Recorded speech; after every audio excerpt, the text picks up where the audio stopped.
another day. Except nobody getting paid.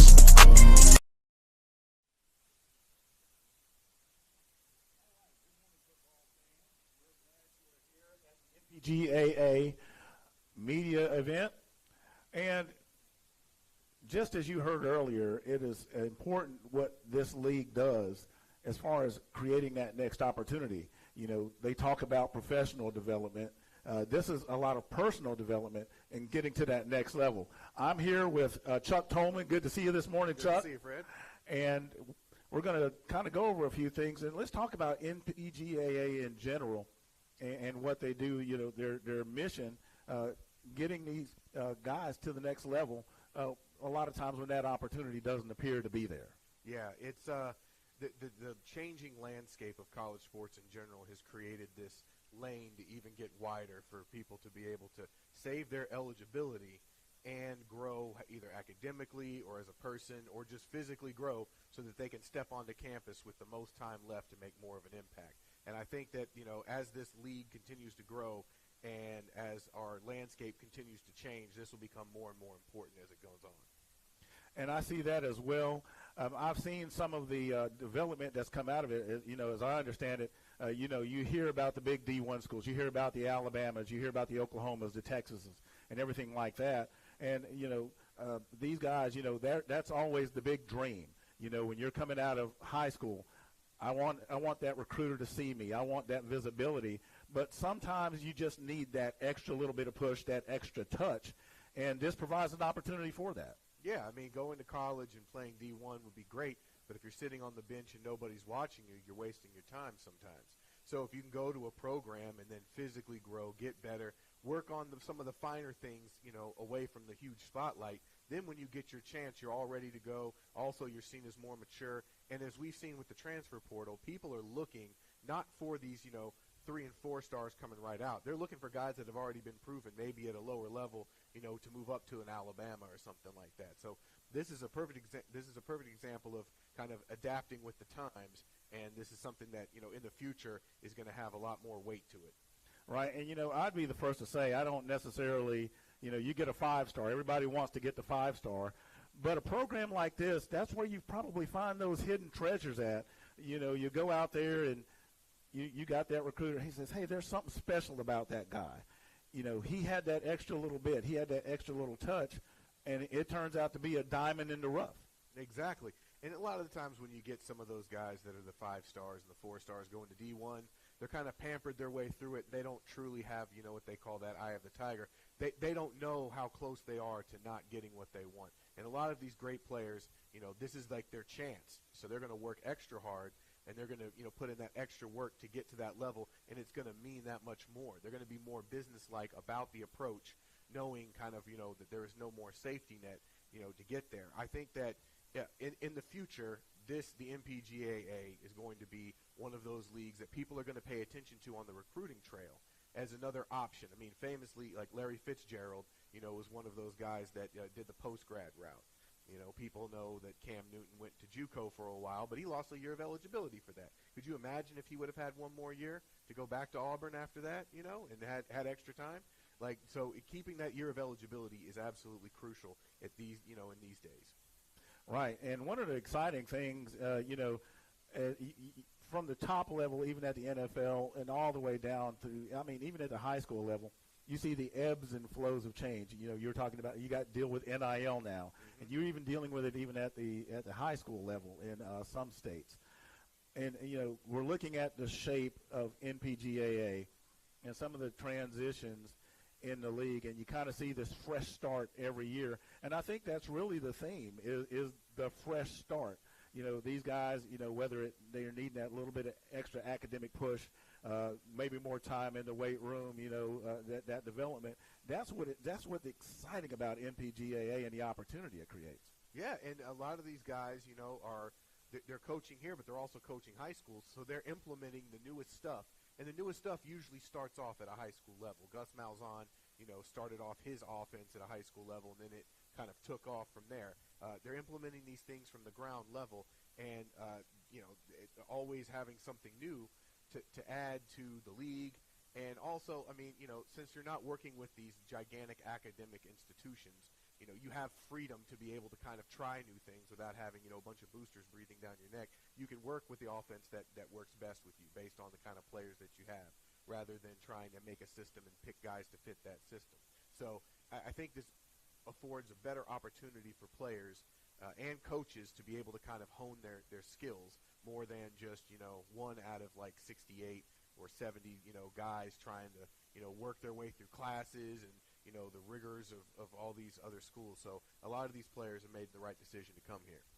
Absolutely, and I think one of the big things, you can talk football all day long, you can talk about statistics all day long, but the personal development portion of it, getting that extra maturity level, knowing that it's up to them to put in the work, as Leo said. This is that opportunity, and it is what you make of it. A lot of times when you see a kid that goes up to be at what they call like the last chance use, even then there's maybe a little bit of that shepherding, if you will, that probably might cause them to stumble. Where here, hey, God, you got to do this. This is on you, and this is your opportunity, and you have to own that opportunity. And we're seeing that in the league, and these guys that seize the moment. You always hear that colloquialism, seize the moment. They can really take advantage of it, and take out. What they say, the moon is your oyster if you want to go get it. Yeah, and it should be noted that whereas in like Division I college football, the coaches stay there generally speaking, and they're kind of using the players to keep their contracts and stuff going on here.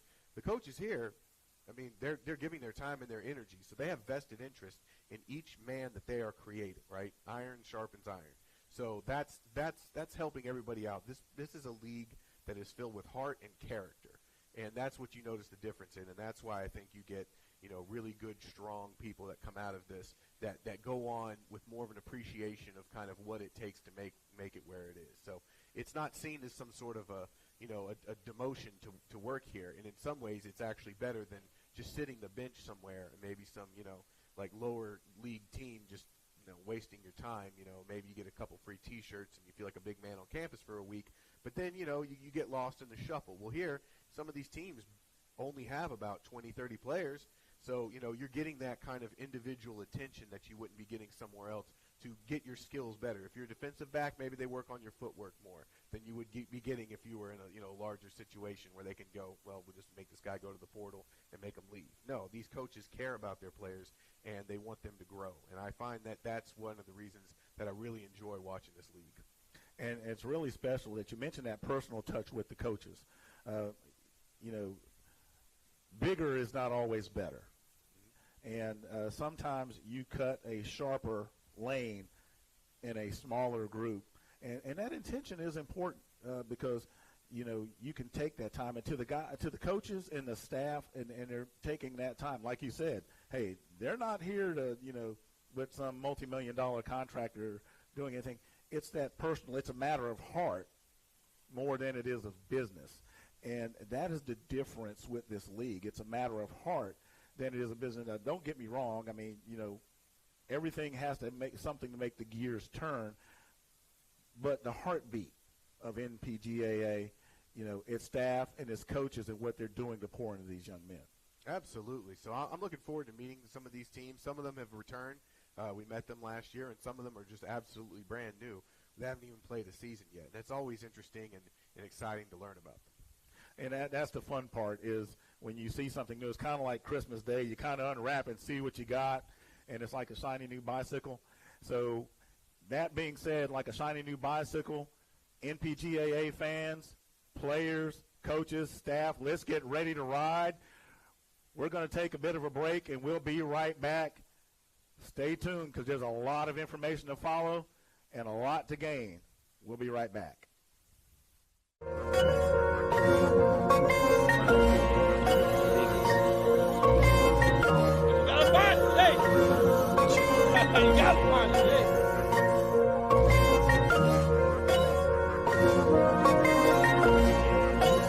DP on the beat, on the beat, on the beat, on the beat.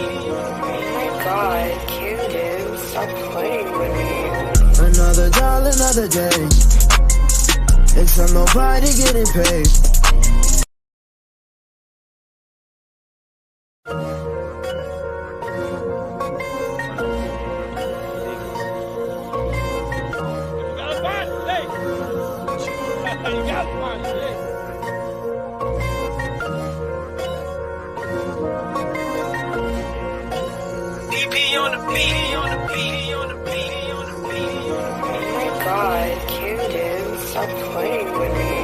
Another dollar, another day. It's on nobody getting paid. All right, we're back, and we're going to start introducing some of the teams, and we're going to start off here with River City Prep. Now, I always believe that, some yahoo with the microphone like myself can introduce everybody, but what's the point in that? I'm going to let these guys introduce themselves, starting with the coach. Coach? How you doing? Go ahead and introduce yourself to the fans. I'm Coach Justin Moses. I'm the head coach, office coordinator, athletic director of River City Prep in Jacksonville, Florida. City to my left, I have Alex Kinchin, strong safety and outside linebacker, and running back Joshua Buford from Jacksonville, Florida. All right, Coach. I believe last year was your first season with NPGAA. Is that correct? Correct. And tell us, how did it go for you? What did you think about it? And yeah, it was a great experience. The NPGAA runs a great product. Also does NPGSN and Postgrad Recruits Inc. Great product. Enjoyed it. It was our first year jumping in the postgrad realm, and very organized. And we're excited to be back for year number 2. All right, I see here that you got 45 players on the team, so you're coaching quite a few number of guys. What is it from last year that you learned that you're bringing into this season that maybe you hadn't thought about last year? Just a different approach to these young men. They're all from different walks of life, and just a different way to approach them, and learning each one and getting that family atmosphere and getting to know the parents directly instead of just the athletes. That's been a big learning curve is getting to know their backgrounds first as human beings and an athlete second. Do you find that it's having one season in already that kind of word has gotten around and people are coming to you a bit more, or do you still have to go out and recruit? It's still a battle. It's still a recruiting battle. I mean, we're seeing it all across the nation. You've got, JUCOs are struggling a little bit right now. We're starting to see some decline there. We're starting to see post-grad programs grow up throughout the United States. But it's always a process. There's always something new to learn every day, and there's always something different you can do. now, when you look at you mentioned the JUCO environment and football environment in general, what do you see as the biggest hurdle in the recruitment process? The biggest hurdle is just for us, and I'm pretty sure a lot of these other teams are going through the same thing, is a lot of these kids, in our opinion, weren't set up. Either they're coming from a coaching staff that was just there for the W's and the L's, more so the W's, and they're really not setting up these young men for success after the field. They're just kind of going off their record. So it's been a little bit of a learning curve as far as how to reach out to those programs and get them involved as well, and actually get the truth about what post-grad programs can do for these young men moving forward. And it's great to hear that, and great to hear your approach and getting it involved. Now the fun part. How do you see your team's performance this upcoming season? We're still building. We're still growing. We got some great young men on board this year, so we're just trying to take it day by day. We had practice late last night and made the trip up here this morning to join the media day here. But it's most people say, hey, we're going to look a lot better than we were this year. But I'm a realist. I got to see what we got to do day by day and see what these young men can put together. But we're excited about this year, and I think we'll be a little bit better than we were last year. Okay, so you have two players here with you. So we have a defensive back and a running back. So we got both sides of the ball here. So tell us a little bit about your journey. How did you, come to choose River City? So basically, I went to a new school, B-Side High School, and our coaches didn't really have the resources to help me properly get recruited. And I thought River City would be the best way for me to get more exposure. Okay. And so what exactly are you looking to do? I mean, obviously you want exposure, but do you want to maybe change positions, grow physically, or do you want to just continue down the same path and then maybe work on your tangible numbers? I think I can grow both mentally and physically as a student of the game, and I just want to play ball. All right, fair enough. And I like that. You know, you want to play ball, student of the game. And I like what I love hearing players mention the term student, because usually when you hear the term student, you know, they see the book side as well as the field side, and that's important. That book side is super important. How do you see your role on defense, not only as a leader, but as a contributor on the field? I can see myself leading the team through my actions and just helping out make plays and just make plays. Are you one of those rah-rah guys, or are you one of those just quiet, follow-me guys? Quiet follow me. Okay. I kind of gathered. Yeah, I we kind of gathered gathered that this is the guy that you know you got to be careful with out there. You know, he doesn't say much, but he hits awfully hard. Yeah. So and that's a good thing. That's actually a good thing. Leading through your actions, you know, people tend to follow a lot more than the rah-rah guys. And I'm just being honest. That happens a lot. Rah-rah guys are important, but I tell you what, what they call the quiet killers on the field. That knock their blocks off, and you're on defense, so that happens. But also, hey, potentially knocking blocks off, running backs. and my question to you is, when you hit the hole, do you want to hit the hole and hit somebody and truck them? Do everything. Just trying to get to that end zone. I see here that you are pretty much a quarterback. Do you still view yourself like that way, or are you just trying to adapt? I'm still adapting, you know. I played running back for 2 seasons. I still love the position. Still getting to learn. You know, my coaches here in River City, they're doing everything that they can to show me everything. You know, on the offensive side and defensive side. Because the running back, you got to read everything too, just like quarterback. You got to read the whole, you got to read defenses too. So, yeah. Do you feel like the new kind of running back, you have to almost be a quarterback as well because of all the wildcat and all that stuff, so it's always good to have that in there? Yes, sir. It is. I do believe that running back is basically like the second quarterback on the offensive ball on the side.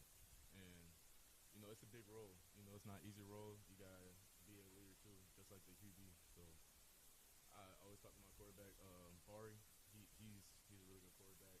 And me and we have a really good connection, so I feel like we're going to have a really good season this year. All right. You're going to put in the work and get everything done. What made you choose River City? Well, so I actually just graduated from Oak Cliff High School in Jasper, Florida. Really good coaching staff, but, you know, my playing style didn't match up with the playbook, so I didn't get as many reps as I could, but I did everything I could on, you know, special teams, on the offensive side of the ball. I played sniffer, too. I played fullback.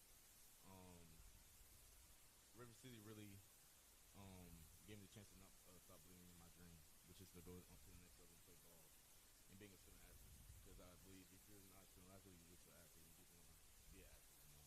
Right. You know, River City, they believe in all their teammates and all of our players, and they're just going to get us to the next level, you know. And they believe in every single one of us. All right. Coach, you got two special guys here. It looks like you got two Swiss Army knives. Right. That you're multi-talented, could do multiple things. Right. So we're excited to see what River City produces this year, and it's kind of like a jack-in-the-box. You know, you're going to crank that thing, but you don't know when it's going to pop up. So, you know, I would tell all the teams around the league, don't, you know, looking at the X's and O's, you know, there's probably a lot of guesswork that's going to go in there. Yeah. It's amazing seeing. There's a lot of great athletes I see out here in the crowd here at the NPGSN Media Day here. But, yeah, we're excited to see what we can put together on the field, and hopefully it's a successful one. Yeah, the defending division champs. Yep. You got to defend that division there. So you ready for it? We're excited. We're ready, man. We're counting down the days. I think what are we down to 20 more practices before the season starts. So 19 now, yeah. So we got 19 days. We're going to be traveling up, open up with Myrtle Beach, Collegiate up in Myrtle Beach, South Carolina. Huge test for us right out the gate on August 24th. So, and then we turn around and do conference play on August 31st. So we're excited. We're just ready to go. All right, Coach. And there you have it, man. The River City Prep Admirals, they're ready to go. From what it sounds like, they're going to be the Swiss Army knife of NPGAA with the kind of talent they have on the field. So we're excited to see what you do. Awesome. Thanks for having us. Thank you. Thank you. Thank you, guys. Appreciate it.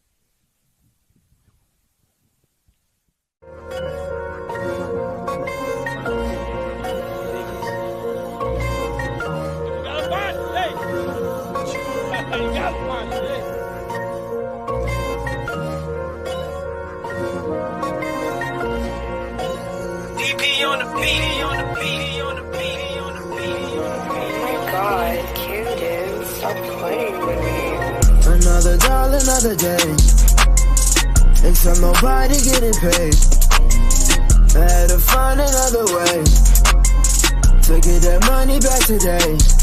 Cause I'm out of aggression, my skin's not a weapon. That gang life I'm tempted, cause life was so tempting. I got no friends, can't help it, I'm different, not fitted. I can't go to weddings, I won't fit the city. Look for me, you know I be I'm at the top of the king's head. Looking at me and they think I don't see that. They talking about what? Nah, I gotta leave that. She left me, she ain't know that she need that. Money in pocket, I get that. You talk about game, but where's the fee at? $1, $2, $3. No dollar, $1, $2, $3, no dollar. Daddy that I'm planning. Gotta go 200 that food. When I live, I'm about to go bust like a cannon. That's filler, you ain't want some cannon. I came off the moon, baby, I landed. Some clean, some new. I lost my mind, I swear just had it. It's cheddar cheese, it's the blue. I'm feeling so rich, but I gotta have it. It's not the one, it's not the two. It's all the five, but I gotta grab it. That money, what I choose. Corruption, what I choose. $1, $2, $3, no dollar. $1, $2, $3, no dollar. $1, $2, $3, no dollar. $1, $2, $3, no dollar. Another dollar, another day. Hello, everyone. My name is Chandra Blocker, and I'm one of the interviewers here today with NPGAA. So, who do we have here today? Tell me a little about yourself, your name, your position, where are you from? My name is Jarvis Smith. I'm from Meridian, Mississippi, and I'm an athlete. I play offensive line and defensive line, but I also like to play a little bit of everything if you need me to. I love it. So he's a total student athlete. So what do you believe is the greatest challenge most athletes are facing today? Recruiting. Actually getting an opportunity to show who they actually is as an athlete and who they is as a person. Okay, so I see a lot of athletes love to play games and be on TikTok and do all of that kind of stuff, so it's a little distraction. How do you manage your athletic responsibilities, making sure you're ready for practice, making sure you're ready for the game? Number one, getting your head in the game first. So how do you manage all of that? Me personally, I don't be on social media a lot. Like, I try to stay away from social media. But I do play the game. You know, the new NCAA just dropped. If anybody want to play me, you know, I'm free to play. But yeah, I try to balance my time. So, like, I try to use time normal. So, like, I set time limits or timers or something like that. Like, if I got to do something a day ahead of time, you know, just to make sure that I'm good and I'm focused and my brain is ready to cooperate with anything. Okay, so being a sports and student athlete, if I was a quarterback, I would lose my mind in certain games because I watch the quarterback sometimes throw the ball and sometimes it gets lost or, you know, they throw it too far, and that's a lot of pressure on the actual player. Tell me about your worst sports experience and how you felt. My worst sports experience was actually getting hurt. I hurt my pinky. I hurt my pinky. I fractured my voter plate in my pinky. I was actually getting a pancake. I was pancaking somebody, and I fell down. And when we fell, I messed up my finger. But I got right back up, and I taped it up, and I got back doing what I'm doing. I wouldn't say that's my worst. I never really had like a worst experience, and I would say in sport. But like, if you would say that was my worst, that would be my worst. You know, getting hurt. Like, I feel like that's a pretty bad experience, getting hurt too. Got you. So what does a day look like in your eyes? What is your routine? What do you eat? Okay, so I wake up, you know, I take care of myself. I go work out, and then I'm a diabetic, so I eat enough carbs so I can, you know, be able to stay regularly sugary. I mean my glucose level Right. can be regular when I eat, so I try try to eat enough carbs and stuff. And then after I get done working out, I recover. I go play the game. I scroll on the media just for a little bit, and then I get off and I just spend time with my family, and I work out again, of course. So you work out twice a day? Yeah, twice a day. I heard that, twice a day. Okay. I do field, and then I do I work out in the gym. All right, so next we got 2 questions left for you. What would you tell your freshman high school self different from what you've done now? So what would you do differently as your freshman high school self, academically, physically? What would you do or tell your freshman high school self? You're not going D1. I would tell myself that because in my head as a freshman, that's all I was thinking about was just I was thinking about I had this certain plan in my head that I was just gonna go out of high school and go straight D1, but that didn't happen. Right. Excellent. My last question today is, who has been your biggest influencer in this game with playing football? I gotta say my mom, and with my mom, my brothers, and my uncle. He passed away a couple years ago, but yeah, that's just my biggest influence in the game for real. All right. Thank you so much for tuning in. Please, ladies and gentlemen, give a hand clap to our first player interview today.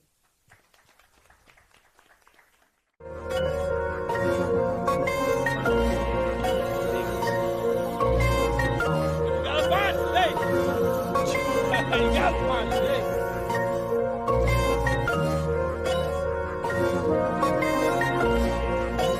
DP on the beat, on the beat, on the beat, on the beat. Oh my God, Camden, stop playing with me. Another dollar, another day. And from nobody getting paid.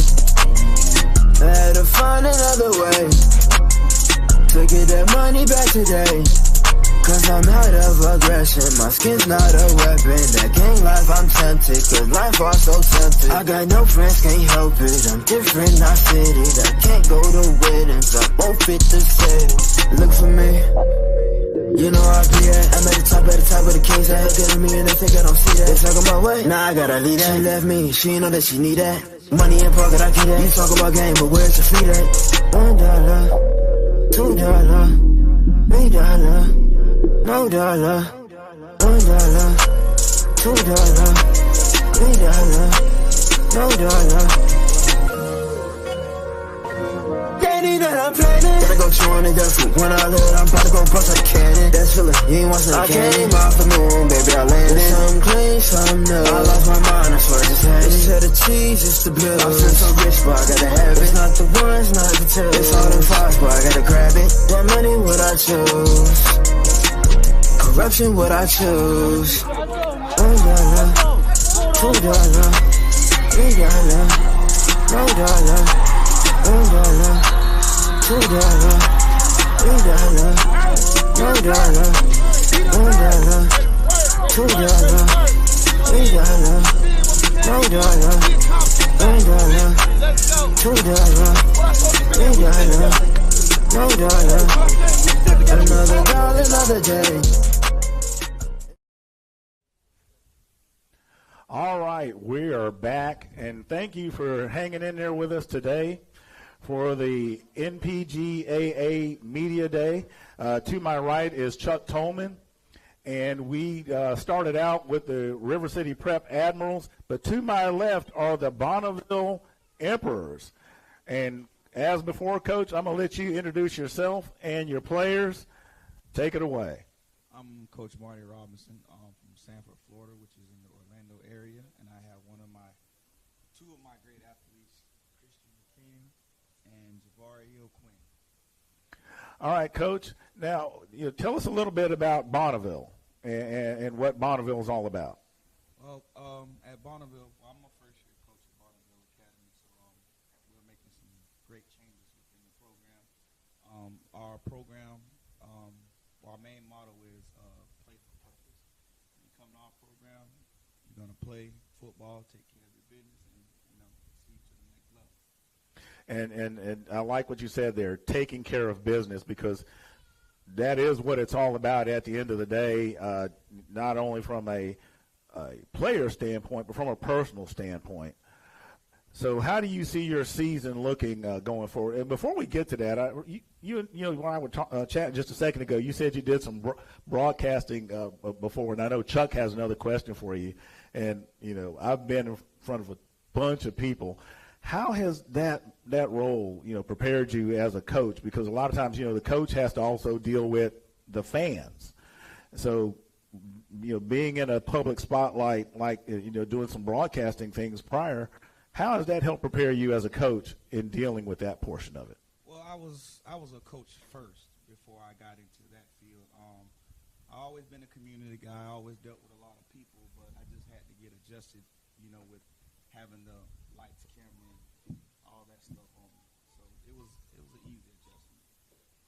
All right, I'm gonna toss it to Chuck because Chuck has an interesting question for you as well. Well, yeah. So you're from the Orlando area. How do you see? Because you know, I'm from this general vicinity too, and I've noticed that maybe within the last 15 years, Orlando has really kind of grown as a football powerhouse. You know, Evans, Jones, Apopka, all of that. They've had some good teams, but now they're really getting big. How do you see that affecting the ability to recruit some players? Because, I mean, there's some serious schools that are coming in the area from colleges to pick up guys. How are you able to, you know, kind of sort of keep these guys around, keep them home? Before I answer that question, you forgot to leave out my hometown team, Sanford Seminole High School. Sanford Seminole. So let's throw that in there. You know, we are a powerhouse program. But, well, I look at it like this. Post-grad is a benefit to a lot of schools, especially my school, my hometown, because so many kids get left behind, you know, without knowing about this type of program that we have. So it opens a lot of doors and gives kids, you know, different avenues and, you know, different options that they can move forward in their football career. Yeah, and we were talking just before this that you are an owner of a semi-pro team. Yes, sir. So how does that fit into the landscape of football? Because I've heard several things about semi-pro. It's either just a bunch of like kids that are, you know, still trying to do it, and then a bunch of like 50, 60-year-old guys still trying to play. Well, you know? I have seen some older guys that are out there still playing, and it's like, wow, if I had your energy, I would still be doing it. But right. It also is a benefit for some players. Like I have a kid named Tyler Jones out of my program, will be coming to play for us here at Bonneville. So it gives guys, you know, opportunity to get film and, you know, stay in shape and work on their athleticism. And that's one of the benefits about, you know, about a post-grad is that you don't lose any eligibility for playing anything because you're not, you know, you're not really a professional, and so you're not wasting any extra time. It's basically like more reps, more playing time, more wear and tear on the body. So how are you dealing with that? Because, you know, you might not have the full nutrition programs that, you know, a big college will be. Are you trying to teach them to eat right and stretch, do the TB12 Tom Brady method? Yeah, and we don't have, you know, a lot of practices with a lot of contact. Okay. So we kind of limit keep the load contact. low. Yeah. Okay, and what kind of offense do you kind of tend to favor? Because, you know, times are changing. I mean, you know, you brought a running back over here. I mean, that's almost like a dinosaur at this point. They're trying to weed out the position. They got rid of the fullback altogether. So we run a more so spread type of style offense. But you know, things are subject to change. We're going to use every athlete. We're going to align kids in the right position for them to be successful. Well, how do you juggle, you know, obviously wanting to help some of these kids, but also win games? Because sometimes, you know, you could get around and get everybody some reps, but at the same time, you know, you want to win, so maybe you want to keep the quarterback in for longer, but you might have 2 or 3 kids that might be good at that. How do you juggle that? Well, we just play it like a chess game. One kid here, one kid there. You know, you got to do whatever it takes, you know, to win games as far as putting kids in the right position. That's just how I look at it. I look at simplicity as key. I try not to do too much thinking. You know what I mean? Right. And you know, we were talking about offense, but defenses have changed too because they've also had to change with the time. You know, you've gone from where you had run-heavy offenses to, you know, the run-and-shoots and the West Coast style offenses to the spreads offenses where you're running a lot of hitch routes, RPOs and things of that nature. How do you see your defense this season adapting to that, and what's your defensive philosophy? I think our defense will be pretty much fine. We're going to come out in a 4-4 and a 4-3 style We have great athletes that are coming in. Some great DBs. So we should adjust to our opponent's offensive scheme. All right. Well, now, Coach, we're going to put some of the pressure on your players. And we're going to do a little bit of reverse that we did last time. We're going to go to the offensive guys. And I see you smiling over there. And I always like to ask guys that play running back because, it's so important now with these high-powered offenses, if you will, and the speed at which the ball has to be released. How do you see yourself in that offensive role? Because, now, it used to be, I'm old, I'm 55, so you don't have to worry about me trying to get out there and play football anymore. But you used to have the traditional back that would hit the hole, and their job was to hit that hole and make life miserable for the linebacker, that second level of the defense. But how do you see your role in the more modern offensive schemes, having to use your hands more? Well, coming out of the backfield, coming out of high school, actually, I would like to say I had one of the best hands in my team. So I'm kind of like an extra receiver in the backfield. So when I'm running like a swing or a screen, that's like an extra receiver to attack the secondary. And, yeah, stuff like that. I can also run, too. Now, I always ask this of every running back. When you hit the hole, do you want to truck them or do you want to juke them?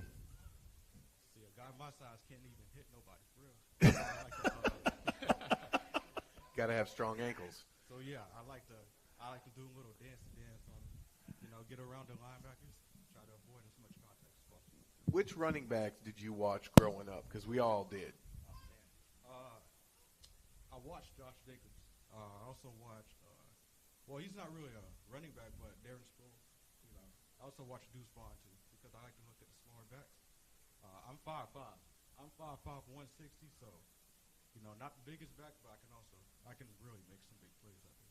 Now, I'm going to talk about a guy that went to the University of Florida, and they considered him small, too.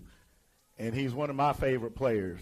I'm an Oklahoma native, therefore I must be a Dallas Cowboys fan. And you know what I'm talking about. This guy's Emmitt Smith. He's in the Hall of Fame. He was considered too small, but he disappeared behind that offensive line. Is that something you take advantage of? You say, as John Madden would say, get behind that big behind, and all of a sudden you come out there and you're gone? Yeah, I take advantage of that all the time. I mean, like, coming out of high school,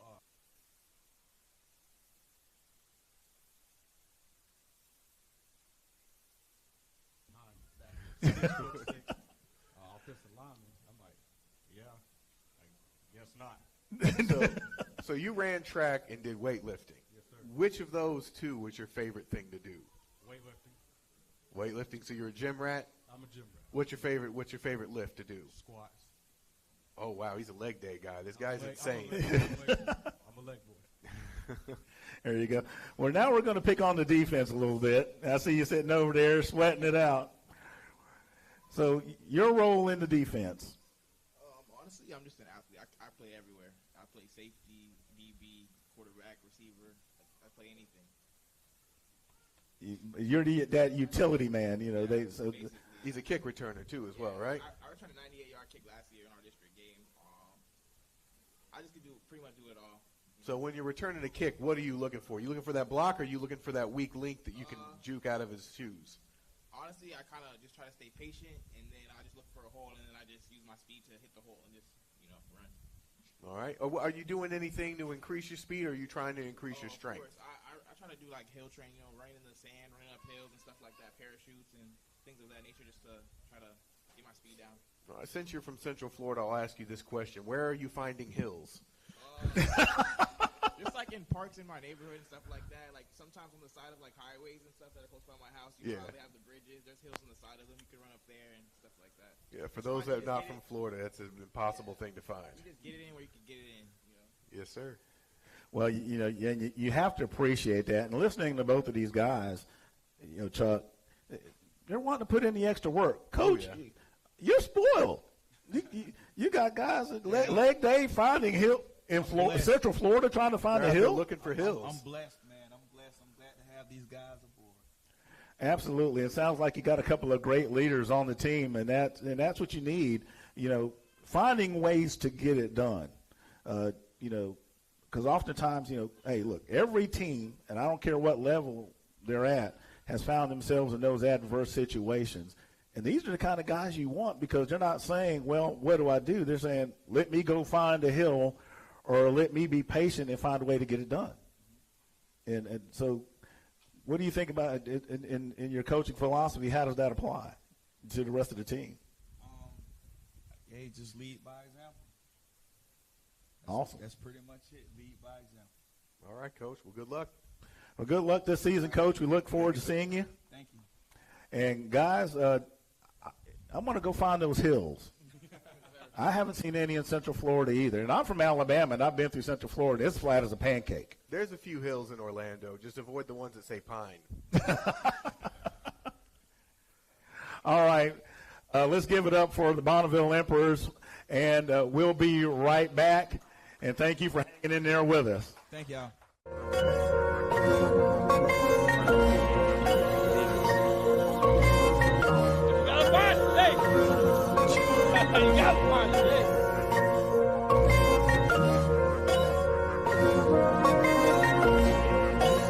DP on the beat, on the beat, on the beat, on the beat, on the beat. Oh my god, Camden, stop playing with me. Another dollar, another day. It's from nobody getting paid. I had to find another way to get that money back today. Cause I'm out of aggression, my skin's not a weapon. That gang life I'm tempted, cause life was so tempting. I got no friends, can't help it, I'm different, not cities. I can't go to weddings, I won't fit the city. Look for me, you know I be at. I'm at the top of the king's head. Look at me and they think I don't see that. They talk about what? Nah, I gotta leave that. She left me, she ain't know that she need that. Money in pocket, I get that. You talk about game, but where's the feet at? $1, $2, $3. No dollar, $1, $2, $3, no dollar. They need that I'm planning. Gotta go chewing and just when I live, I'm about to go bust a cannon. That's feeling, you ain't want some candy. I came off the moon, baby, I landed. Some clean, some new. I lost my mind, I swear just had it. Instead of cheese, it's the blue. I feel so rich, but I gotta have it. It's not the ones, not the two. It's all them fives, but I gotta grab it. That money, what I choose. Corruption, what I choose. $1, $2, $3, no dollar. $1, $2, $3, no dollar. $1, $2, $3, no dollar. $1, $2, $3, no dollar. Another dollar, another day. And we're back again here with Chandra Blocker, interviewing two of our NPGAA athletes. All right, boys, go ahead and introduce yourselves. My name is Jabari Quinn from Manatee High School. All right, now let's get started with some questions. All right, why were you chosen, or why do you feel like you're the best fit for your team? Well, I like to offer a little bit of versatility and work ethic, too. I'm also a really good student as well. I like to stick to my studies. I like to stick to film as well. Oh, I love it. All right, good feedback. Honestly, I just think that I was really gifted. Like, God gives me a lot of talent. So, nobody recognized that out here, I'm just thankful for the opportunity, Oh, excellent. All right. Has there been any athletes that have mentored you along the way, or are you looking at some idols on TV that are already on the NFL team? So who's been your biggest mentor and push? A guy like me, I'm 5'5", so I've also been looking at people like Bruce Vaughn, Josh Jacobs, the small but stout running backs. Right. Darren Sproles, like they said, mentioned earlier, Emmitt Smith, the smaller, Hall of Famers, legends. Really just myself, honestly. Maybe like a few NFL people like Odell Beckham, like I want to be great, but I've never really had nobody to look up to. I always got to push myself. I've always been kind of at the bottom of the barrel. Nobody ever really gave me a chance. Even in high school, I always had to earn my way. Just myself, pushing myself, That's all it really is. So feeding off the answer you just gave me in the response, what would you tell a student that may feel the same way you feel right now? What would you do to encourage them to pop out, like Kendrick Lamar says in the song? What would you encourage that child to do to pop out, to more feature themselves in their plays? Like, me personally, my parents or none of that, they never came to my game. So I would just say, just motivate yourself.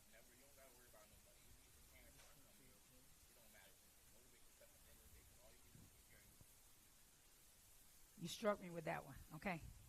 Okay. If I would have known that, I would have been there for your game. Okay, because that's important to have a good crowd with you supporting you. What's the best piece of advice you feel like one of your coaches has given you today in your games? Like, what's the best piece of advice you've been given? Well, actually, earlier, my coach, Coach Marty, he told me that life is a gamble, so you take it. So take that gamble. Definitely. I agree with that 100%. It's definitely a gamble, and it's a choice. Yourself?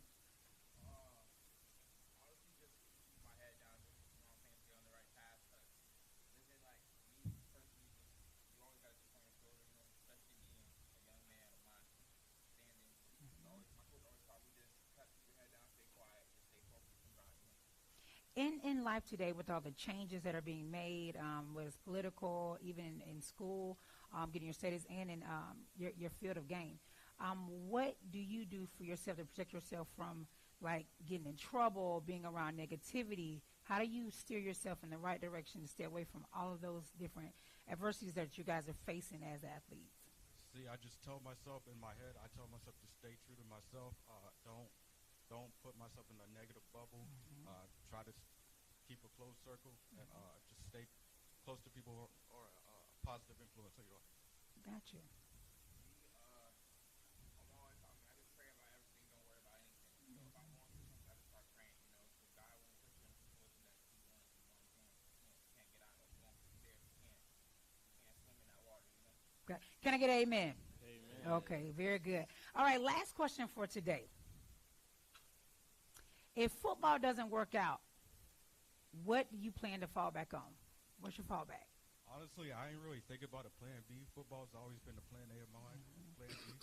But if I were to, like, just throw something out there, I'd say something like the Air Force or something like that. Okay. Something to help my family, support them financially, and, like, unconditionally.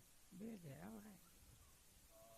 I've been working since I was 16, so I know how 9 to 5 go, and that's not a life that I want to do.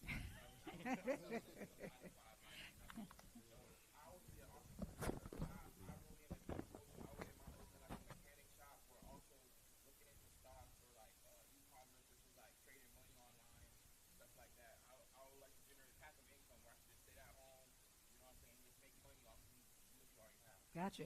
Well, we can definitely start, but before I'm leaving today, I need some brakes on my truck outside so we can get started with that today. Let me tell you why you should always have a plan B, okay?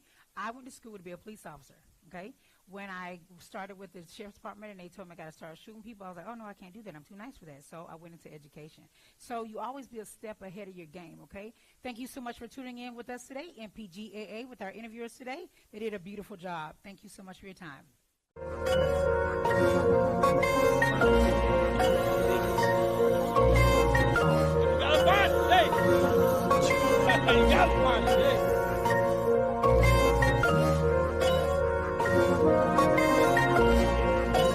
DP on the beat, on the beat, on the beat, on the beat. Oh my God, Camden, stop playing with me. Another dollar, another day. Except nobody getting paid. I had to find another way to get that money back today. Cause I'm out of aggression, my skin's not a weapon. That gang life I'm tempted, cause life was so tempting. I got no friends, can't help it, I'm different, not fitted. I can't go to weddings, I won't fit the city. Look for me, you know I'll be I'm at the top of the king's head. Getting me and they think I don't see that. They talking about what? Nah, I gotta leave that. She left me, she ain't know that she need that. Money in pocket, I get that. You talk about game, but where's the feet at? $1, $2, $3, no dollar, $1, $2, $3, no dollar. They need that I'm planning. Gotta go chew on the gun food. When I live, I'm about to go bust like a cannon. That's feeling, you ain't want some candy. I came off the moon, baby, I landed. Some clean, some new. I lost my mind, I swear just had it. They said the cheese is the blue. I feel so rich, but I gotta have it. It's not the ones, not the two. It's all them fives, but I gotta grab it. That money, what I choose. Corruption, what I choose. $1, $2, $3, no dollar, $1, $2, $3, no dollar, $1, $2, $3, Another dollar,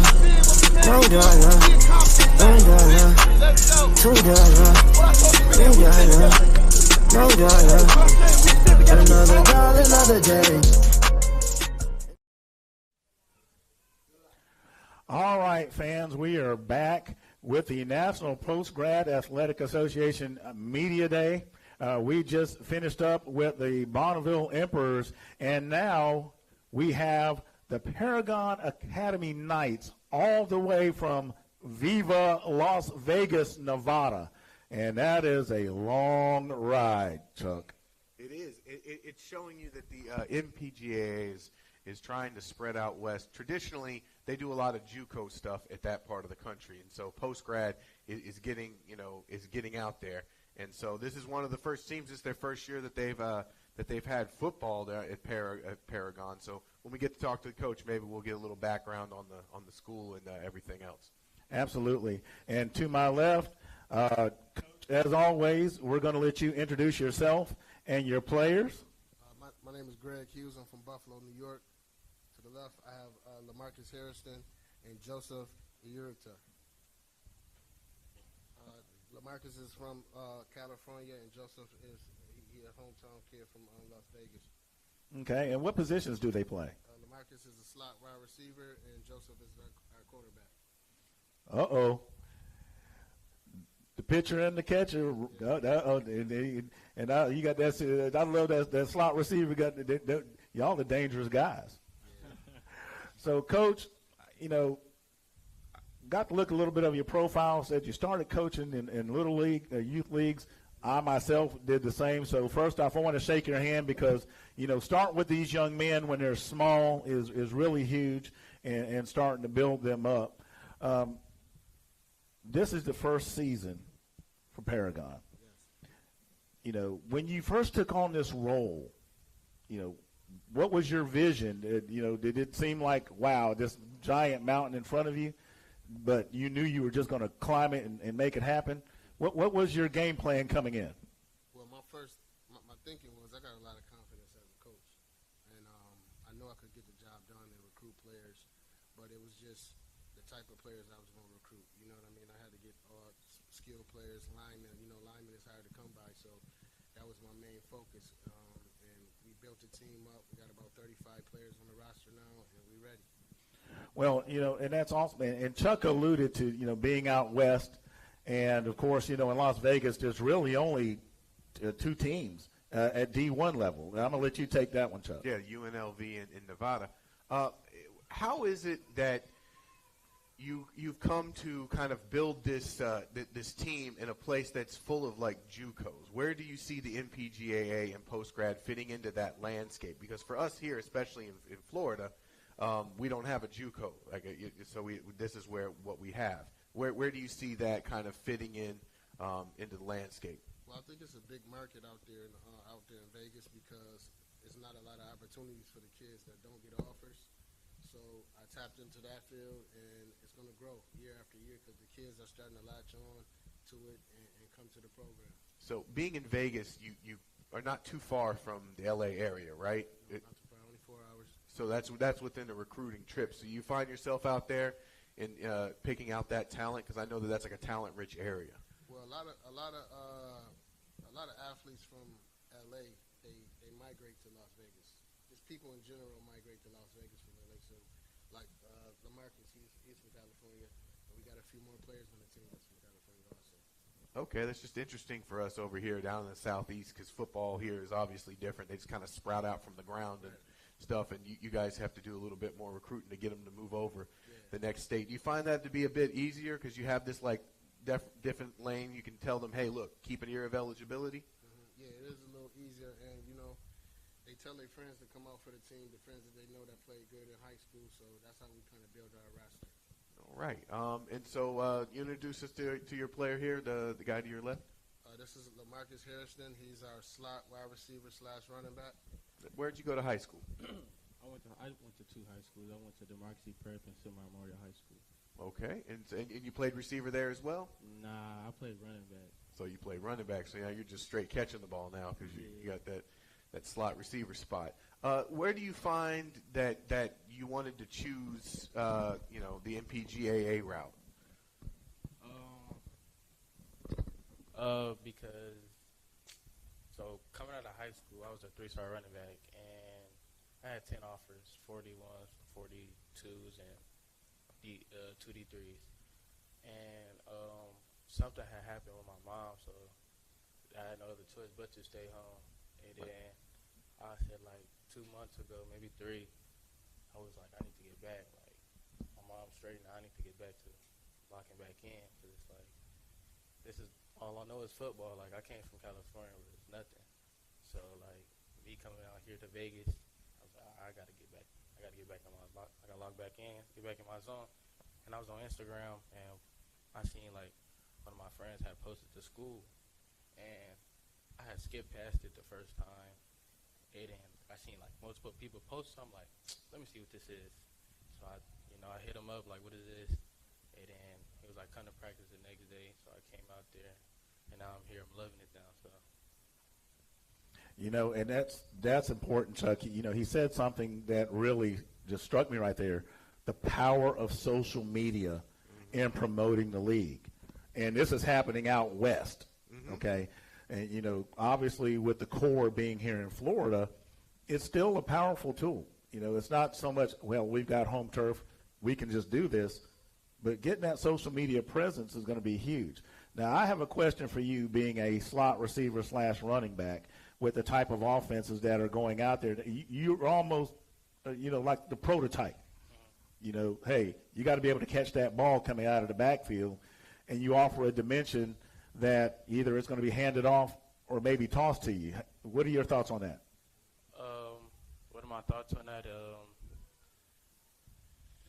It really doesn't matter to me, to be honest, because it's as long as the ball gets to my hands and I know I have the advantage to catch it, then it really doesn't matter if you hand it or you throw it to me. So that's just my opinion. Awesome. Now, QB. Hold on, sir. Now, you often hear about the quarterbacks being the prima donnas of the offense, because, hey, you're the one getting the ball from center, so everybody's kind of looking at you. Yeah. Right, wrong, unfair, or fair. How do you see your role as the quarterbacks? Because they tend to be the de facto leader of the team. Yeah, you got to be a good leader to be a quarterback. You got to be vocal for sure. Keep everyone composed. Awesome. And I know Chuck's got some great questions for you. Yeah, so growing up, you're from Las Vegas, from that area, right? I was born in North Carolina, but then I moved to Las Vegas. Okay, so how is the recruiting scene out there? Because you're kind of out. It is a large city. It's got an NFL team now, but it's kind of it is in the desert, but it's sort of in its own desert of recruiting. Is that kind of how it is, and you're struggling to get out there, and there's only 2 outlets, or do you find that maybe there's other ways of getting your name out there? No, yeah, I feel like it's hard to get your name out there in Las Vegas, especially when it's Bishop Gorman's out there too. That's a pretty tough school. Right, that's the one that kind of takes all the oxygen away from. No, yeah, for sure. Because I've seen I went to school to Shadow Ridge. There's good players there, but they only go into JUCO. Right, and so this is affording you an opportunity to kind of get your name and out there. Do you see yourself as more of a straight passer, or are you more of a mobile quarterback? I stay straight passer. Okay, so you're not trying to give your coach any gray hairs. But get out of the pocket when I need to. Yeah. Okay, very good. Now, who do you see yourself modeling yourself after as a quarterback? Who would be that QB that you see yourself being? Drew Brees. Drew Brees. Listening to him say that, he's not that scrambler. He'll get out the pocket if he has to, but he's more of a straight passer. That is Drew Brees all day. Mr. Consistency. Yeah, Drew Brees was in there putting up the stats every year. Oh, yeah, for sure. He has the same height as me, too. Okay, yeah. So how do you see, your offense this year? It's brand new. Where do you see, both of you, in your role as leading the offense, being brand new? I'd say, hey, there's no pressure. We're brand new. We're coming out the gate and we're coming hard. How's your thoughts on that? I would say the opposite. I say take it slow. I like that. For me, I'd say I kind of like what you said. It put a different take on to what I was trying to say. But I'd say since we, like, very new, like, some of the kids are, like, very hard-headed. So sometimes you gotta take it slow with them. Like, you can't just throw them out in the fire and they don't know what to do. So I say take it slow. Because you throw them in the fire, you're just going to be running like ants everywhere. So I don't want to do that. I don't want to get nobody hurt or anything like that. So I want to make sure my team is fully ready for the next game and the next game and the next game. I got a question for Coach here. You guys are pretty far out there, so how is the travel going to work with you guys? Because that's you know. Well, you know, flights got to get them early, you know, and most of our games are like we got Arizona, so we got to drive to Arizona. It's not too far. Utah, not too far, but the ones that we do have to get on the flights, we have to just travel. We got about 3 of them. We'll make it work. And that's a big leap from like the high schools where you're taking buses to places. So it's getting them ready for that next level of it's a business trip. Yeah. And Coach, I have one more question for you as well. I love what your players said because I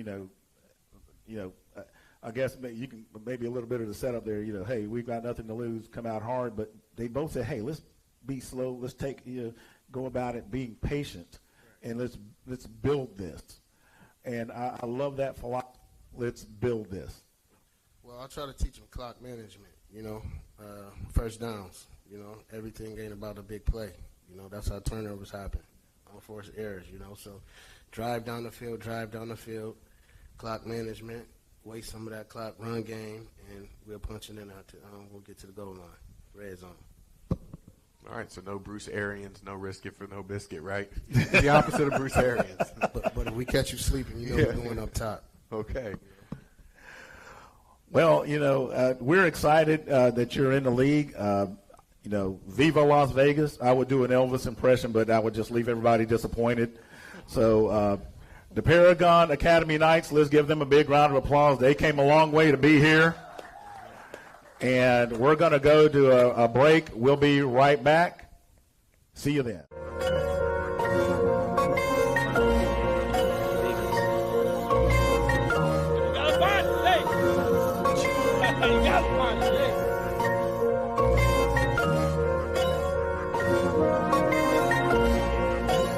DP on the beat, on the beat, on the beat, on the beat. Oh my God, Camden, stop playing with me. Another dollar, another day. Except nobody getting paid. I had to find another way to get that money back today. Cause I'm out of aggression, my skin's not a weapon. That gang life I'm tempted, cause life was so tempted. I got no friends, can't help it, I'm different, not fitted. I can't go to weddings, I won't fit the city. Look for me, you know I be at, I'm at the top of the king's head. Look at me and they think I don't see that. They talk about what? Nah, I gotta leave that. She left me, she ain't know that she need that. Money in pocket, I get that. You talk about game, but where's the feet at? $1, $2, $3. No dollar, $1, $2, $3, no dollar. They need that I'm planning. Gotta go chew on the death food. When I live, I'm about to go bust like a cannon. That's feeling, you ain't want some candy. I came off the moon, baby, I landed. Some clean, some new. I lost my mind, I swear, just had it. It's cheddar cheese, it's the blue. I feel so rich, but I gotta have it. It's not the ones, not the two. It's all them fives, but I gotta grab it. That money, what I choose. Corruption, what I choose. $1, $2, $3, no dollar. $1, $2, $3, no dollar. $1, $2, $3, no dollar. $1, $2, $3, no dollar. Another dollar, another day. And And we're back. My name is Chandra Blocker, and I'm interviewing two amazing athletes here today with NPGAA. All right, boys, go ahead and introduce yourselves. My name is Joseph. You ready? My name is LaMarcus Harston. All right, so what positions do you play, and why do you feel like that's your position? I play the quarterback position, and I feel like that's my position because I think I could be a leader on it. Just drive down the field whenever. Good job. I'm a hybrid. I play running back and slot receiver, and I've been playing running back my whole life. So, and yeah, I know that's my position, so I can't. Now, as the quarterback, like I said earlier, that is a serious position. When they say down, set, hike, and that ball is in your hand, what is going through your mind at that time? Try to find the open person. Open person. Make your reads first, for sure. Though. Dealing with everyone coming at you. So do you feel that high anxiety? What are you feeling? Nothing.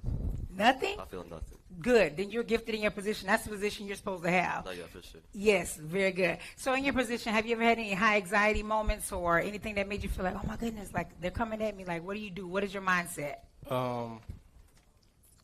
I say no. The only time I feel like it's a lot is just the first play. After that first contact, you in there. It's a wrap. It's game on. It's a wrap. It's a wrap. So do you feel like football is your sport, or is there any other sports that you like more? I also play basketball. Okay. Yeah, so I think I do like basketball more, but if football gives me a road, that'd be cool too. Okay, gotcha. I just play strictly football. I ran a little bit of track, but that's about it. But that track kept you with your speed, though, right? Most definitely. Right, got you. All right, so who has been your biggest influencer? Whether it's been a family member or someone that's in the NFL? I say my dad. That's my biggest. And why? Because he showed me who I am today. He showed me how to be a man, respectful, and yeah, that's my Superman. That's so. Excellent. Not everybody has a dad that's right there with them, so you better appreciate your dad. That's very good. Definitely my parents. I never had it easy growing up, and then, just now they're like, now we're steady, we're cool. Very good. That's amazing. That's amazing.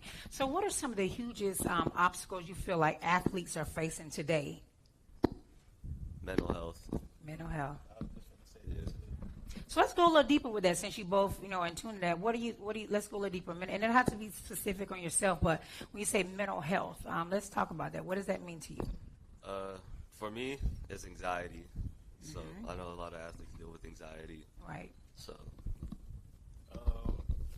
I say depression, cause it's like, in this world, mental health is like, it's going way past a lot of people's head, and a lot of people just don't care, right, or don't even notice, because it's like in this generation with social media and everything that's going on, all you see is females doing this, females doing that, guys doing this, guys doing that, but y'all not seeing like what's the right picture, what you're supposed to do, what you're not supposed to do. Right. So. And again, you guys are taking me out of my interview mode with saying the mental health and how you guys feel, even with the social media, with TikToks and all this stuff, and the stuff being so at your hand and at your access. In my age, we had cell phones, but we didn't have access to all that kind of stuff to see us. So how do you deal with it? How do you channel your mental health? One of my godmothers always said that she would take a rubber band and pop herself and say, hey, get back right. So how do you channel your mental health so that you don't go the wrong way or the wrong direction, but stay yourself on the right trail? Whenever I feel like that, I just go to Jesus Christ. I think he's my... Can I get an amen again, guys? Amen. All right. Very good. Mine is Jesus Christ and music. Like, music is my peace. Gotcha. Like, I could just sit there and just listen to music all day. Like, some days you got your music where you're not feeling it, and then you got your music is like, all right, it's time to log back in, and then you just turn up. That's it. That's right. So as I came in earlier, I told you guys I love my music, and it gets y'all excited, and playing music does get you in the right mind frame. One time I was hosting an event, and here in comes Rich Homie Quan, and in comes some other artists that my friend purchased for her husband for an event. If any artist could walk in that door right now, look at the door, who would it be for you? I'll give this one a word.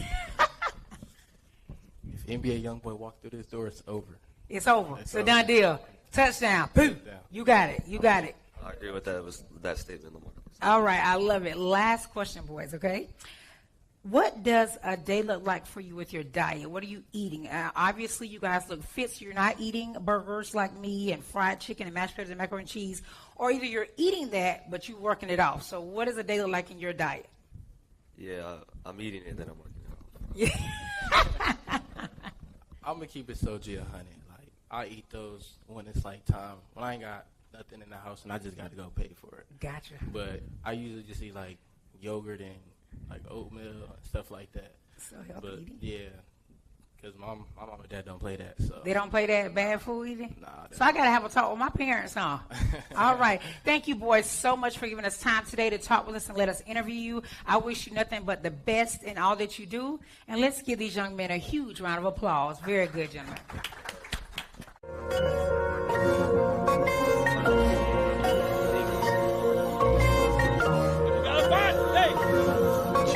You got to find it.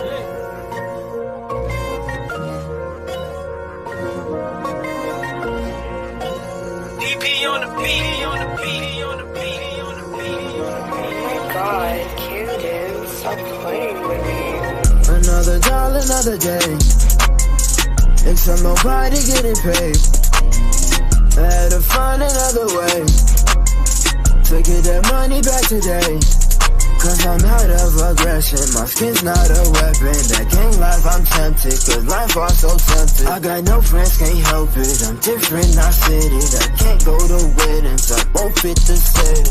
Look for me, you know I be I'm at the top of the king's head. Getting me and they think I don't see that. They talking about what? Nah, I gotta leave that. She left me, she know that she need that. Money in pocket, I get it. You talk about game, but where's the feet at? $1, $2, $3. No dollar, $1, $2, $3, no dollar. Daddy that I'm planning, gotta go chew on the death food. When I live, I'm about to go bust like a cannon. That's feeling, you ain't want some I came off the moon, baby, I landed. Some clean, some new. I lost my mind, that's what just happened. It's to the cheese, it's the bills. I feel so rich, but I gotta have it. It's not the ones, not the two. It's all them fives, but I gotta grab it. That money, what I choose. Corruption, what I choose. $1, $2, $3, no dollar. $1, $2, $3, no dollar. $1, $2, $3, no dollar. $1, $2, $3, no dollar. Another dollar, another day. All right, we're back with the NPGAA Media Days. We're glad you're hanging in there with us. A lot of great teams, a lot of good stuff going on. We just finished up with all the way from Las Vegas, the Paragon Academy Knights, and now we are bringing in the Roseville Academy Lions. And we're excited to have them here with us today. As always, we let the coaches introduce themselves and their players and the positions they play. So we're going to get that underway. Coach, take it away. My name is Coach Chris Moran. I'm the head football coach here with the Roseville Lions. We are located in Daytona Beach, Florida. Right now I have Chase Irvin. He plays defensive back. And then I have Carlos Ortiz. He's offensive tackle.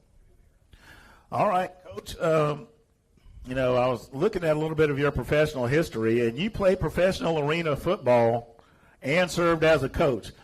How has that helped prepare you to take on these kids here at Roseville? Well, as I was playing, I was always in the community. I'm a community person.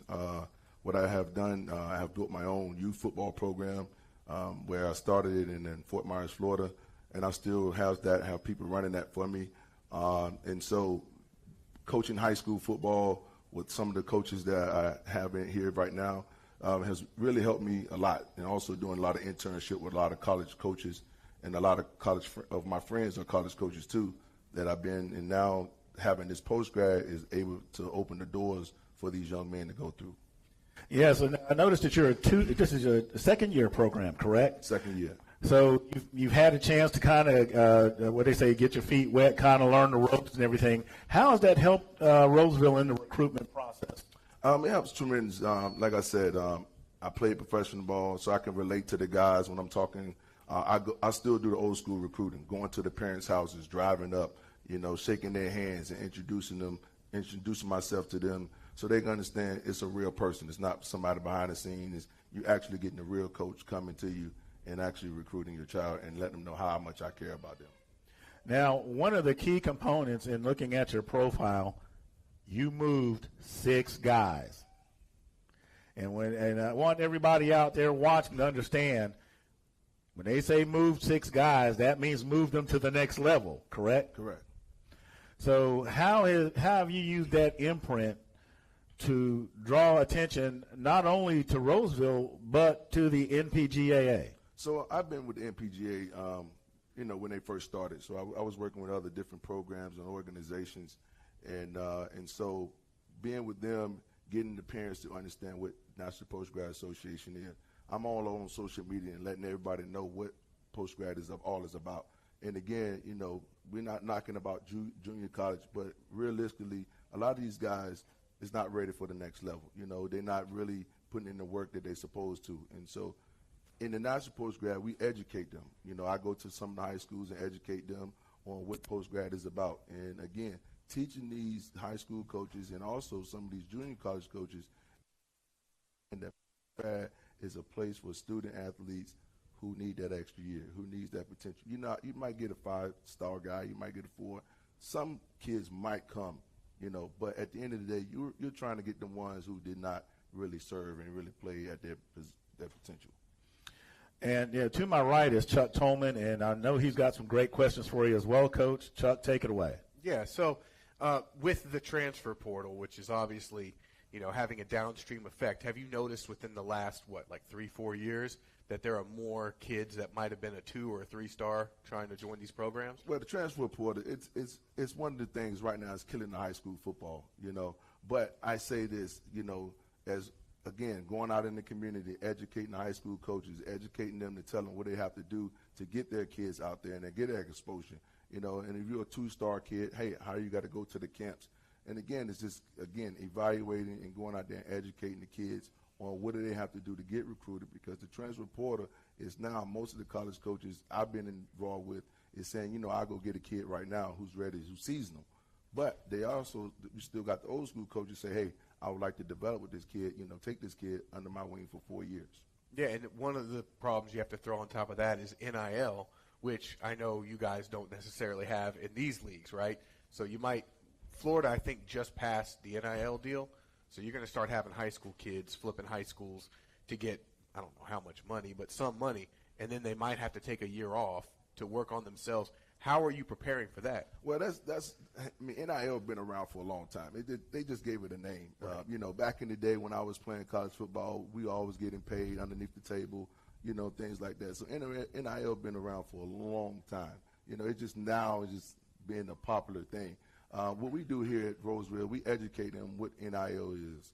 We take our kids out, 2 o'clock, go meet different businesses and stuff like that to let them expose themselves so they can try to get an NIL deal.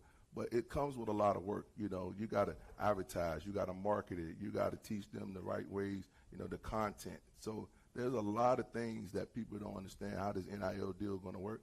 Everybody's not going to get paid. Everybody's not going to get no money.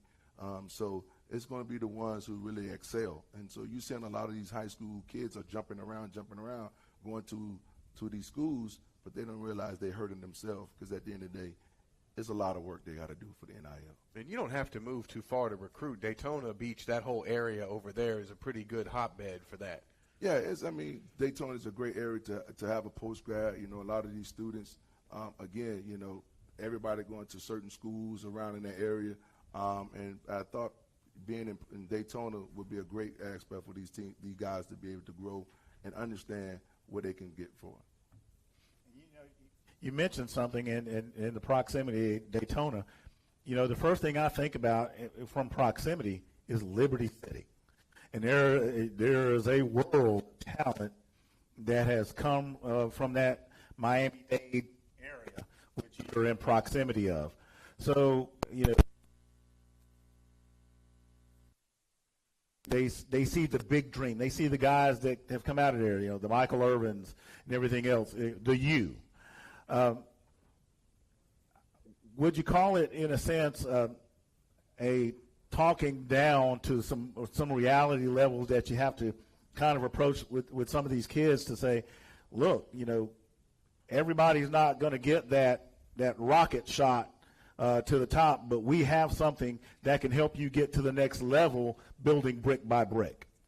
And again, it's educating the kids, and again, it starts with the high school coaches, educating them to educate the kids, to tell them about post-grad. Where man is, again, everyone, if you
then there are left.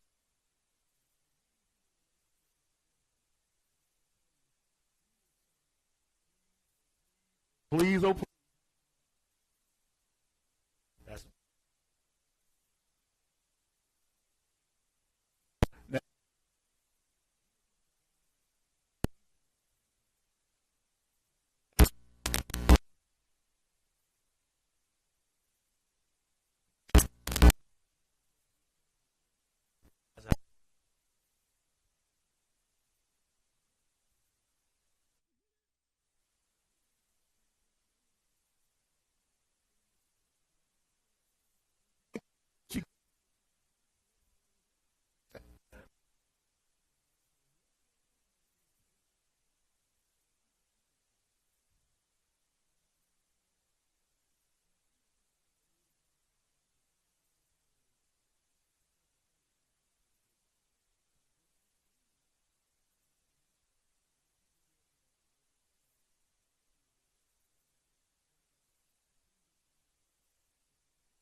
safety when you want to play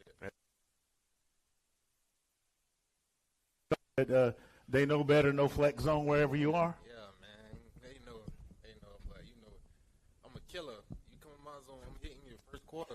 For They still let you hit in football? They ain't got no choice. I'm going to do it regardless. Now, if they throw it your way, now there's a famous guy from Florida. He's hanging around Colorado somewhere now, something about some buffaloes or something. But, that they would basically he'd shut down half of the field. How do you see your role on defense? Man, my role on defense, like you said, I'm shutting down half the field. Especially I'm over the top. I'm shutting down the whole top of the field. I ran track in high school. I ran 400 meters. Went to state for it. So I could go to the other side of the field quick. If you throw it, you better not throw no lob because I'm going to get it. Go ahead, Chuck. Yeah. Take it away. For those of you not from the state of Florida, if you make it to states in track in the state of Florida, you are a fast dude. So what made you choose NPGAA? Coming out of high school, I ain't play a lot. Not even from the line, I ain't play a lot, but I had that dog in me, though. I went to Maine, and we fell short of a state title in the state championship game by 2 points. Mm-hmm. So that made me hungry. And I didn't get a lot of offers coming out of high school, so that made me a dog. So when I came across Roseville, I contacted the coach. He put up on me the same day and talked to me. And we had a good little conversation about 2 hours, And he, hearing his words, he showed me that he cared for me, And he was telling me about his little portfolio. He put a lot of people in D1 schools in college regardless. So that's why I chose it. I felt like I had a potential to go D1. Yeah, you can feel the fire coming off of them. I'm telling you, man. I'm having to take a sip of this water in a second because I'm like, these guys are hot. I am not running across the field on that guy. Absolutely not. So, Coach, offensive and defensive philosophy. It's your second year with the program. How do you see its growth going forward? Well, we base our offense and defense. We see what the kids have first. When we have our workouts and tryouts, we see how their movements are. And then we come to the table when everybody come together. That's when we kind of put in an offense or a defense. We just don't just say we are spread or we're 4-3 or 3-4. We have to see what type of guys we got. And then that's how we all come together collectively as a coaching staff and say, okay, this is the type of offense that we can run or this is the type of defense that we can run. And then because first thing we always go out for is a kicker because without special teams, you can't win football games. So we always make sure we got kickers and alignment. Without linemen, you can't win football games. So that's what's been our biggest things recruiting on is special teams and linemen, and then that's how we kind of put everything together. Yeah, he mentioned playing in a state championship game and losing by 2 points. Your difference is a field goal. So, Coach, that's great to hear the importance of special teams. A lot of times that gets lost in the shuffle, and it's kind of more of a sideshow than a key component. So it's great to hear that. Anything else, Chuck? No, man, I'm just interested to see them because, between all of them, they got all that. That's going to be some interesting games. Absolutely. I want to race you, but if I do that, I want to get a scat pack so that at least I have a chance.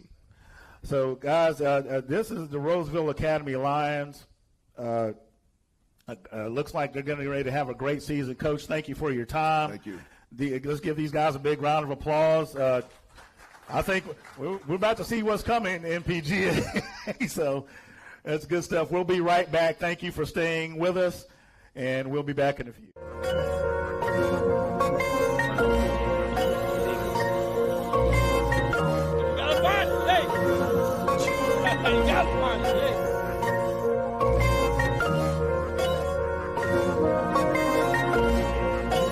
DP on the beat, on the beat, on the beat, on the beat. God, Camden, stop playing with me. Another dollar, another day. Except nobody getting paid. I had to find another way to get that money back today. Cause I'm out of aggression, my skin's not a weapon. That gang life I'm tempted, cause life was so tempting. I got no friends, can't help it, I'm different, not city. That can't go to weddings, I won't fit the city. Look for me, you know I be at. I'm at the top of the king's head. Getting me and they think I don't see that. They talking about what? Nah, I gotta leave that. She left me, she ain't know that she need that. Money in pocket, I get that. You talk about game, but where's the fee at? $1, $2, $3. No dollar, $1, $2, $3, no dollar. Daddy that I'm planning. Gotta go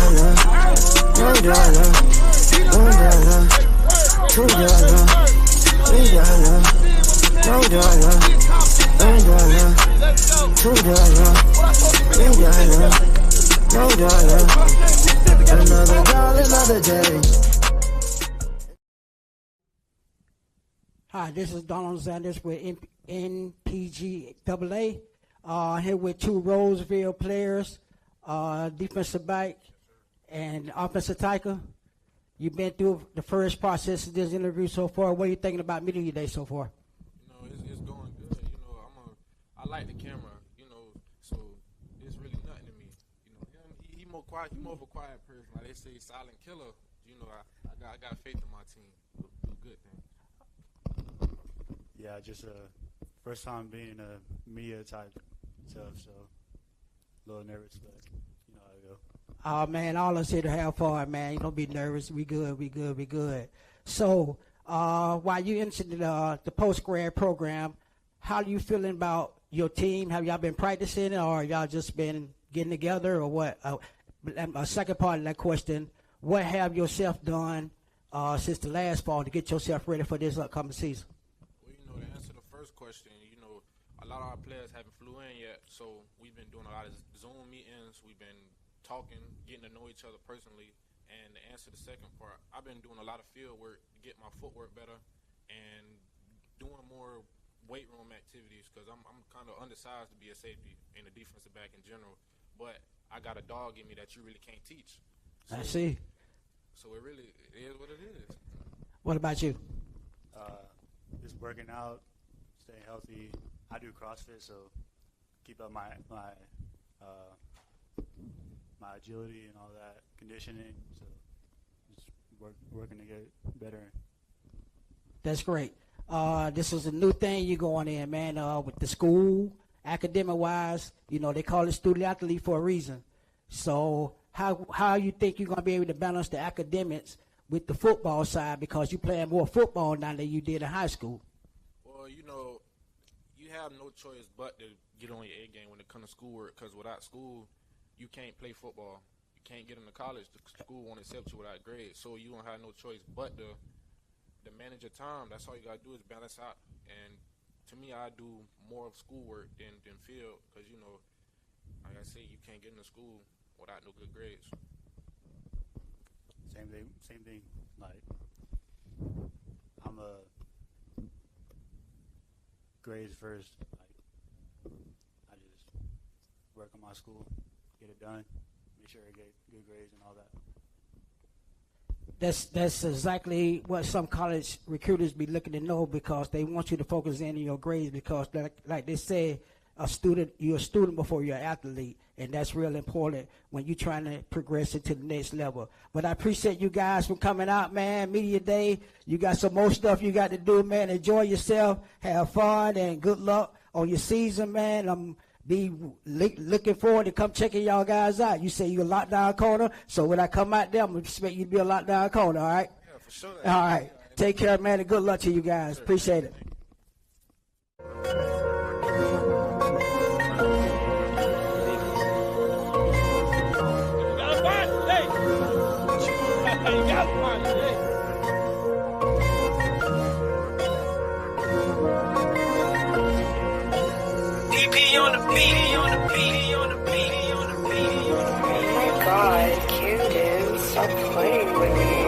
Another dollar, another day. It's from nobody getting paid. I had to find another way to get that money back today. Cause I'm out of aggression, my skin's not a weapon. That gang life I'm tempted, cause life was so tempted. I got no friends, can't help it, I'm different, not fitted. I can't go to weddings, I won't fit the setting. Look for me, with me and they think I don't see that. They talk about what? Nah, I gotta leave that. She left me, she ain't know that she need that. Money in pocket, I get that. You talk about game, but where's the feet at? $1, $2, $3, no dollar. $1, $2, $3, no dollar. That I'm planning. Gotta go chewing and get food. When I live, I'm about to go bust a cannon. That's feeling, you ain't watching the cannon. I came off the moon, baby, I landed. Something clean, something new. I lost my mind, I swear I just had it. They said the cheese, it's the blue. I feel so rich, but I gotta have it. It's not the ones, not the two. It's all them fives, but I gotta grab it. That money, what I choose. Corruption, what I choose. $1, $2, $3, no dollar. $1, $2, $3, no dollar. $1, $2, $3, no dollar. $1, $2, $3, no dollar. Another dollar, another day. All right, we are back. We just wrapped up with the Roseville Academy Lions. And next up, we have Advanced Prep Academy Panthers. And, man, there's a lot of beef at this table. I'm like, wow. Of course, I'm here with Chuck Tolman to my right. And to my left, as always, we let the coach introduce himself and his players and their position.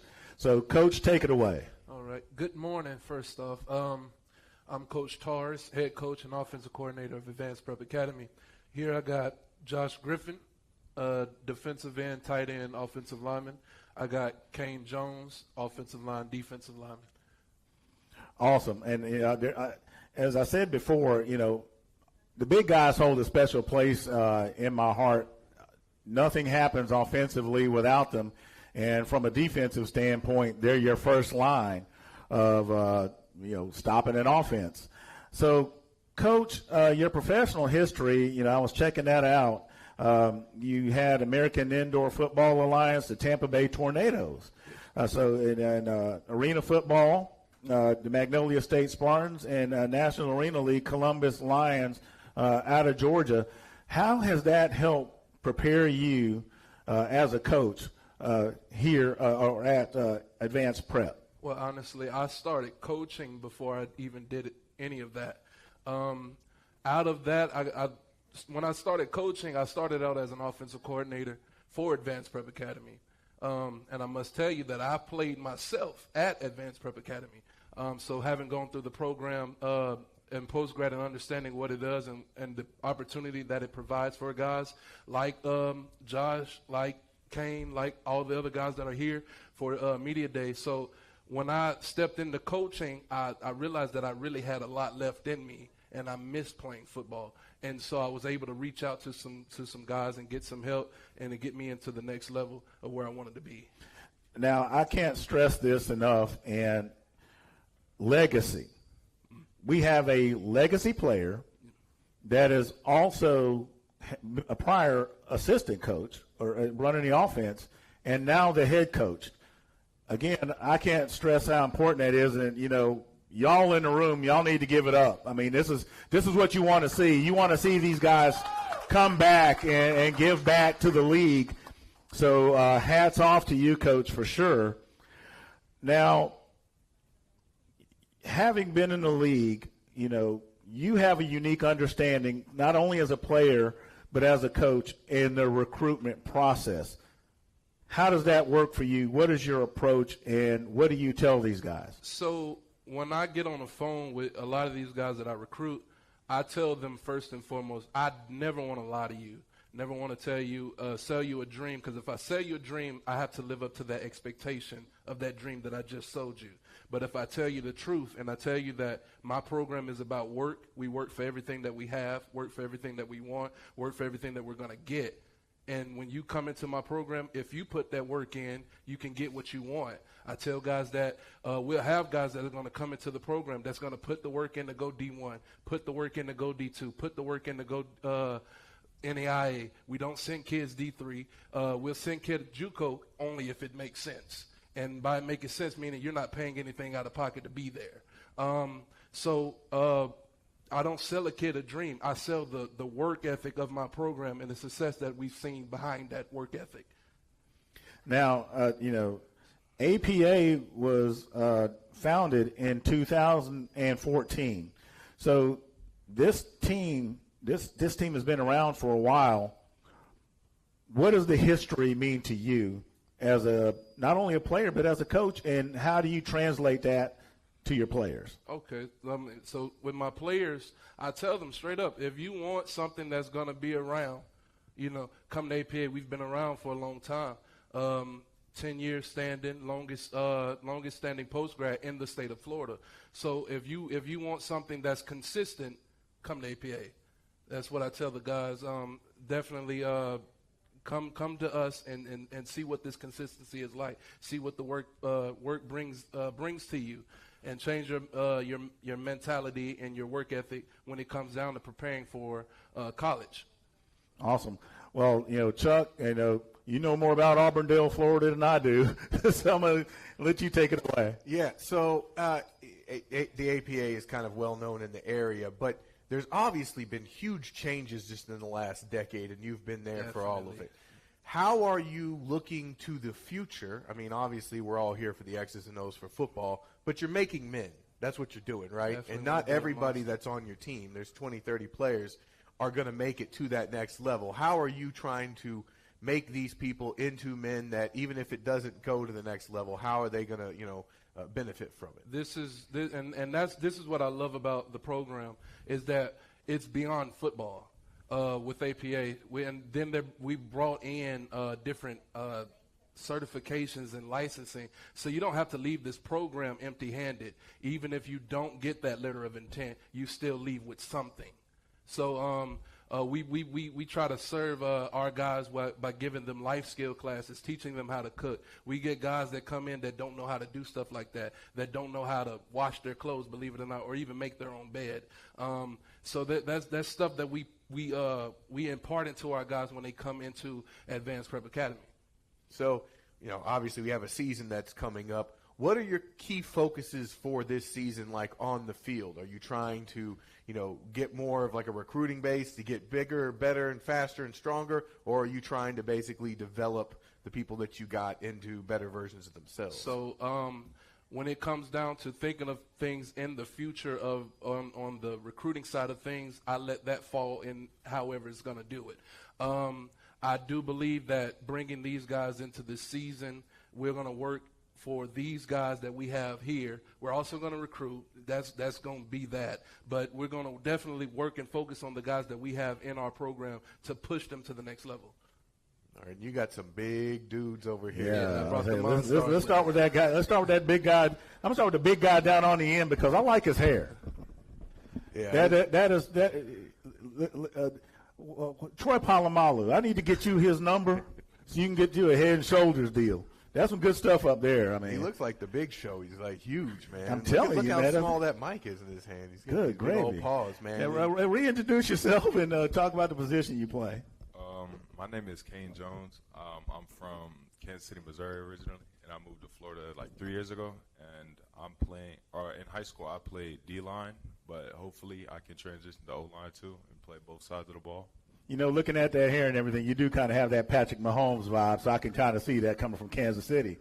Oh, he looks like a fierce dude, man. Well, his name is Kane. Yeah, I know. You got like a – if you don't do anything with that name, I'm going to be very sad. I've always gotten that. My high school coach, that's Kane Jones, man. That's a bad dude. Yeah. So playing on the D-line, and, where do you see your role as part of that line? Well, I'm not necessarily the quickest one. Those are the ones on the ends, but I use what I got mentally to like push my team and always have them keep going no matter what. Even if we're down or if they're almost about to get a touchdown, I just keep pushing them forward and hope we can get a stop. You trying to play a 3 technique, 0 nose? Yeah, 3. Okay. Yeah. Or any position really. Do that Vita Vea thing. So, what if this is on you? This be on you, Coach. Say, what if you put you on the edge position? He's gonna edge I'm all rush for it, right? He all for it, Yeah. awesome. And you got to love that from a defensive lineman. They say, put me anywhere, and I'm going to get the job done. There's not a lot of defensive linemen that can do that or are willing to do that. No. They tend to get comfortable where they are and not adapt that technique or shift it back and forth. So that's an advantage to you. So kudos to you on that. That young man right next to you, that $1 million smile. Woo! Got the jewelry on too. I got some bling. I like it. My name is Joshua Griffin. I'm from Orlando, Florida. I play DN, tight end, and O-line. I can do it all, really. Okay, so you see yourself as more of an edge? Yes, sir. Okay, so you like getting to the quarterback. Yeah, I like getting quarterback. So how do you see yourself this season? What are your goals? Because, being an edge, it's become a specialized position. It's transitioned over the years from where it was more like more of a run control, man is the outside, to where you're blitzing off of both ends, where, they may bring the corner down and it's, okay, they're reading corner blitz, but all of a sudden here you come. Right. And, they don't see that happening. How do you see your role? I'm a violent, dominant player. I've been playing DN since I was probably 10. I was doing the edge. My goals is to have at least average 3 sacks a game. Being the role model of the team, being the leader, being dominant on the field, vocal. Okay, so you want to collect paper bags. See, that's something that I saw somewhere. That every time this guy had a stack of them at the end of the season, he was collecting paper. I was like, what's going on with that? He said, sacks. So, Chuck, I know you got some great questions for him as well. Yeah, man. You went to Evans, yes, sir. And you played defensive end there, but you have a unique story. So this isn't just about missing an opportunity at the next level. Like, you had a real close call. Yes, sir. And and you're coming back hard with that. Could you kind of just briefly go over that story? Yes, sir. So it was my junior year, January 6, 2023. I was leaving my basketball game versus Edgewater, and a couple kids got in a fight in the parking lot, and then they started shooting, and I got hit in the crossfire. And laying on the floor, I really life was pacing. Is this how it want to end? I was like, I didn't get a chance to make it to the dream. Go to D1 college. And when I woke up in the hospital, I was watching my mom. She was crying. I was like, I'm good. I'm okay. And being in there for almost 2 months, I was just in my head dang, am I go get another shot at football? Am I gonna come back? Am I gonna be stronger? Am I gonna be better? Discipline. Going to my senior year, I had a 1.4 GPA because I couldn't finish my junior year. So the hard work and dedication I had to put up to get to a 2.5 is, by the grace of God, He gave me another shot. And being my senior year, going to the football games with Evans, watching them develop, watching the guys play violent, hard.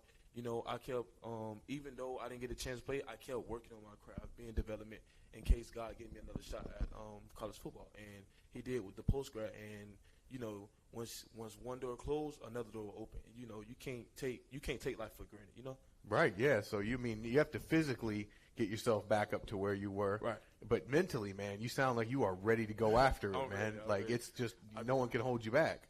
Nah, I've been pacing in my room.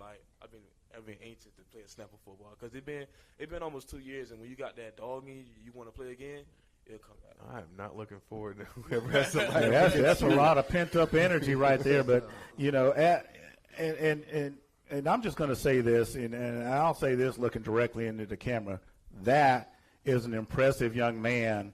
And if there was ever a story, first off, we're glad you made it. That's number one. We give thanks to God that you made it. God bless you, young man. But more so than that, NPGAA, I don't know where you're going to find another story like this. And the opportunity that NPGAA, by its existence, presenting this young man, who at one moment didn't know where his life was going to go, but has that chance to continue to develop his craft. So kudos to you. I'm gonna give you a hand clap right now. But and with that, Coach, you sound like you got some stout talent on your team. Having been around for 14 years, since 2014, been around for 10 years. Where do you see the program this year? Where the goals and the growth going forward? So as a first-year head coach. Yeah. So with us being in our decade season, I'm just looking to put a stamp on it. That's all. That's my goal. I've been telling that to my guys that I've been recruiting since January when I stepped into the role, is that my goal is to put a ring on your finger and a letter of intent in your hand at the same time. So I'm just trying to put a stamp on where we've been at the last 10 years.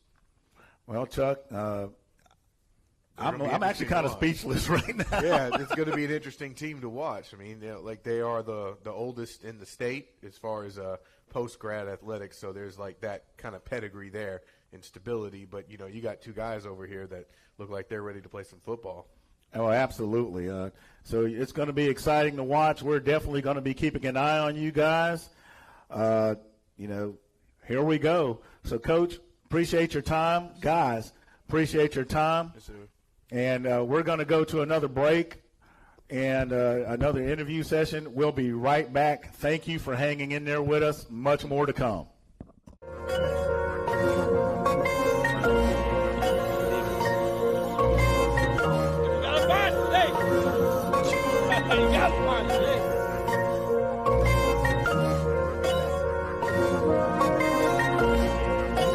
DP on the beat, on the beat, on the beat, on the beat, on the beat. Oh my God, Camden, stop playing with me. Another dollar, another day. Except nobody getting paid. I had to find another way to get that money back today. Cause I'm out of aggression, my skin's not a weapon. That gang life I'm tempted, cause life was so tempting. I got no friends, can't help it, I'm different, not city. That can't go to weddings, I won't fit the city. Look for me, you know I be at. I'm at the top of the king's head. Look at me and they think I don't see that. They talking my way, nah I gotta leave that. She left me, she ain't know that she need that. Money in pocket, I keep that. You talk about game, but where's your feet at? $1, $2, $3. No dollar, $1, $2, $3, no dollar. Daddy that I'm planning. Gotta go chewing and get food. When I live, I'm about to go bust like a cannon. That's feeling, you ain't want some cannon. I came off the moon, baby, I landed. Some clean, some new. I lost my mind, I swear just had it. Instead of cheese, it's the blue. I'm feeling so rich, but I gotta have it. It's not the one, it's not the two. It's all them fives, but I gotta grab it. That money, what I choose. Corruption, what I choose. $1, $2, $3, no dollar. $1, $2, $3, no dollar. $1, $2, $3, no dollar. $1, $2, $3, no dollar. Another dollar, another day.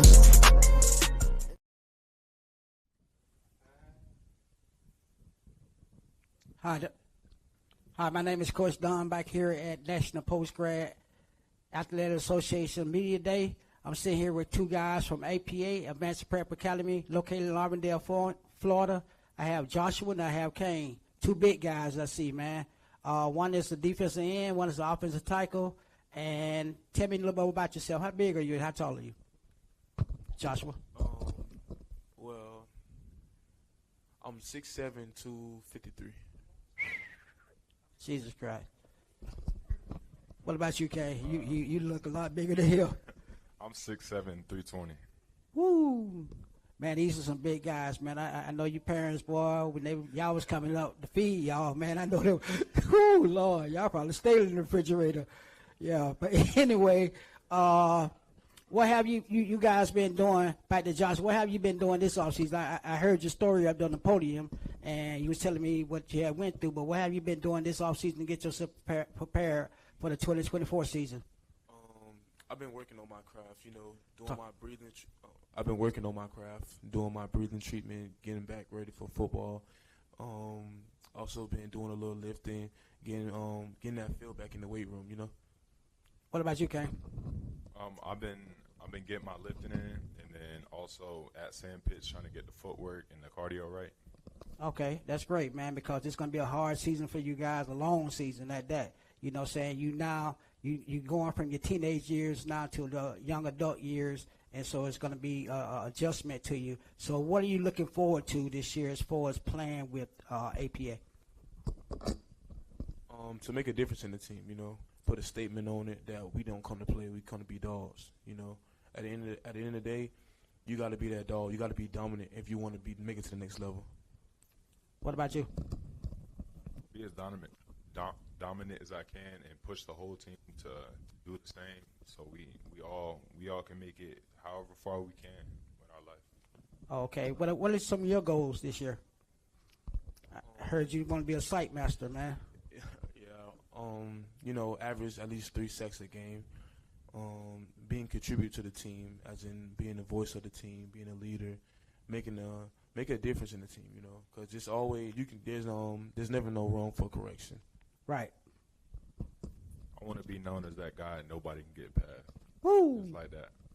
Boy, all they got to do is put some food behind y'all two, man. I know they ain't going to get to the quarterback.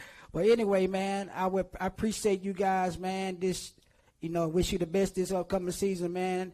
And I'm going to keep tracking you guys, and watch see where you grow at as far as coming from a boy to a man now. And I'm looking forward to seeing you guys, man, with the sights, the pancakes, whatever you got going on, man. I'm looking forward to seeing you guys. But I appreciate you coming over. You might have more media stuff to do, man, but I appreciate you stopping by here, man, and talk to me and get those grades right, because it's student athlete first. They put student for a reason. So get those grades right, and I wish you guys the best, man. And thank you for coming out, man.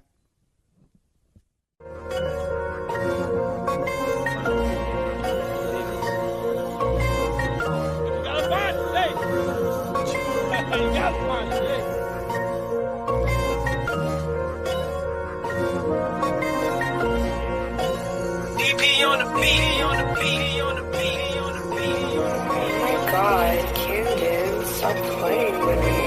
Another dollar, another day. Except nobody getting paid. I had to find another way to get that money back today. Cause I'm out of aggression, my skin's not a weapon. That gang life I'm tempted, cause life was so tempting. I got no friends, can't help it, I'm different, not fitted. I can't go to weddings, I won't fit the setting. Look for me, you know I be at. I'm at the top of the king's head. Look at me and they think I don't see that. They talking about what? Nah, I gotta leave that. She left me, she ain't know that she need that. Money in pocket, I get that. You talk about game, but where's the fee at? $1, $2, $3. No dollar, $1, $2, $3, no dollar. Daddy that I'm planning. Gotta go chewing the dirt fruit. When I live, I'm about to go bust like a cannon. That's feeling, you ain't want some I came off the moon, baby, I landed. Some clean, some new. I lost my mind, I swear just had it. It's cheddar cheese, it's the blue. I feel so rich, but I gotta have it. It's not the ones, not the two. It's all them fives, but I gotta grab it. That money, what I choose. Corruption, what I choose. $1, $2, $3, no dollar. $1, $2, $3, no dollar. $1, $2, $3, no dollar. $1, $2, $3, no dollar. Another dollar, another day. Welcome back to NPGAA Media Day. I'm here with Joshua and Alex from River City Prep in Jacksonville, Florida. Welcome, guys, to the second part of your interview. What I want to ask you guys is, what do you expect from yourself during this 2024 season as far as a player and a student? I expect myself to be a better leader on and off the field and a better student athlete around my teammates. and I want to show that we came here for a reason. We came here to dominate and get better as a better brother, teammate, and everything that comes with it. So I want to show that we are not just a regular team. We are actually a family. What about you, Alex? During this 2024 season, on and off the field, I'm going to try and become the best version of myself, try and be a better leader, and hopefully help lead our team to a championship. Well, glad you said that because that takes me into my next question. Last year, y'all were district champs. I don't know. You were champs in the division champs anyway. And are you looking trying to make that better for this coming season, or are you trying to go all the way? What's your ambitions for the team? Well, I even know that. Actually, I just learned that today. I just graduated. This is my first year with River City. So, of course, we're gonna bring that second championship back. You know, that's the goal, that's the motto, and that's the standard. So, me and him, we're both on the same page, and our team is on the same page. So, we're just getting ready to get there. What high school did you go to, by the way, Jacksonville? Oak Leaf High School in Jacksonville, Florida. Okay. Yeah, I'd say we can't let that district championship last year be our ceiling. Every day at practice, we're getting better and better. And so we just have to keep striving for greatness and see what the fate holds us, or see what. That's awesome, man. That's what I'm quite sure that what your coach want to hear. You know, that desire to keep winning. You know what I'm saying? The more wins they get, the better they get. It's all good. Next part, all I want to ask you about academics. Academics have always been the key for guys not making it to the next level. How do you stand yourself personally with academics? What you look forward to doing academically? Me personally, I look up to God to help me with my academics. You know, it's not easy. You know, coming from being, you know, an IEP. You know, as an IEP student, you know, sometimes they look at you as a slow or a non-smart student, but I really feel like that's like a gift from God. You know, it helps me out for academics. As a student athlete, that's the most important thing in college and in the NFL. If you're getting to college, you gotta show the grades, man. If you don't have the grades, you ain't getting to play. Same thing as the new NCAA football game, man. I hate it because you gotta show them grades on the game too. Wow. So, yeah, it's always about the grades, man. If you don't have the grades, you're not gonna be able to play football. So. Oh, okay. I didn't know that means about NCAA football. Yes, sir. And you? And for me to try and keep my grades up, I think my biggest thing is probably time management, you know, between football, class, and work, all that. I think managing my time is probably going to be my biggest area of concern. I think I'm going to try and work towards that more, keep my grades up. That's awesome, man, because like I told other guys, they put student there for a reason. You know what I'm saying? Student athlete. But I appreciate you guys coming out, man. I'm looking forward to you guys' 2024 season. I always been a big fan of River City Prep, you know what I'm saying, the last couple of years that I met these guys. So good luck. Wish you guys the best, man, and I salute my head off to you, man. I wish you much success, man, this upcoming season. Thank you for coming by. Thanks, sir. All right.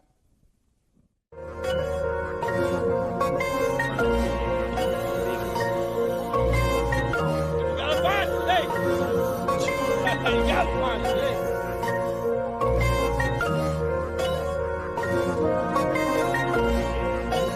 DP on the beat, on the beat, on the beat, on the beat. Oh my God, Camden, stop playing with me. Another dollar, another day. Except nobody getting paid. I had to find another way to get that money back today.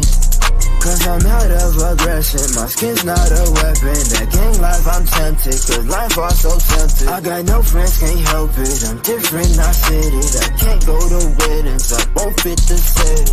Look for me, you know I be I'm at the top where the kings at. Good at me and they think I don't see that. They talking about what? Nah, I gotta leave that. She left me, she ain't know that she need that.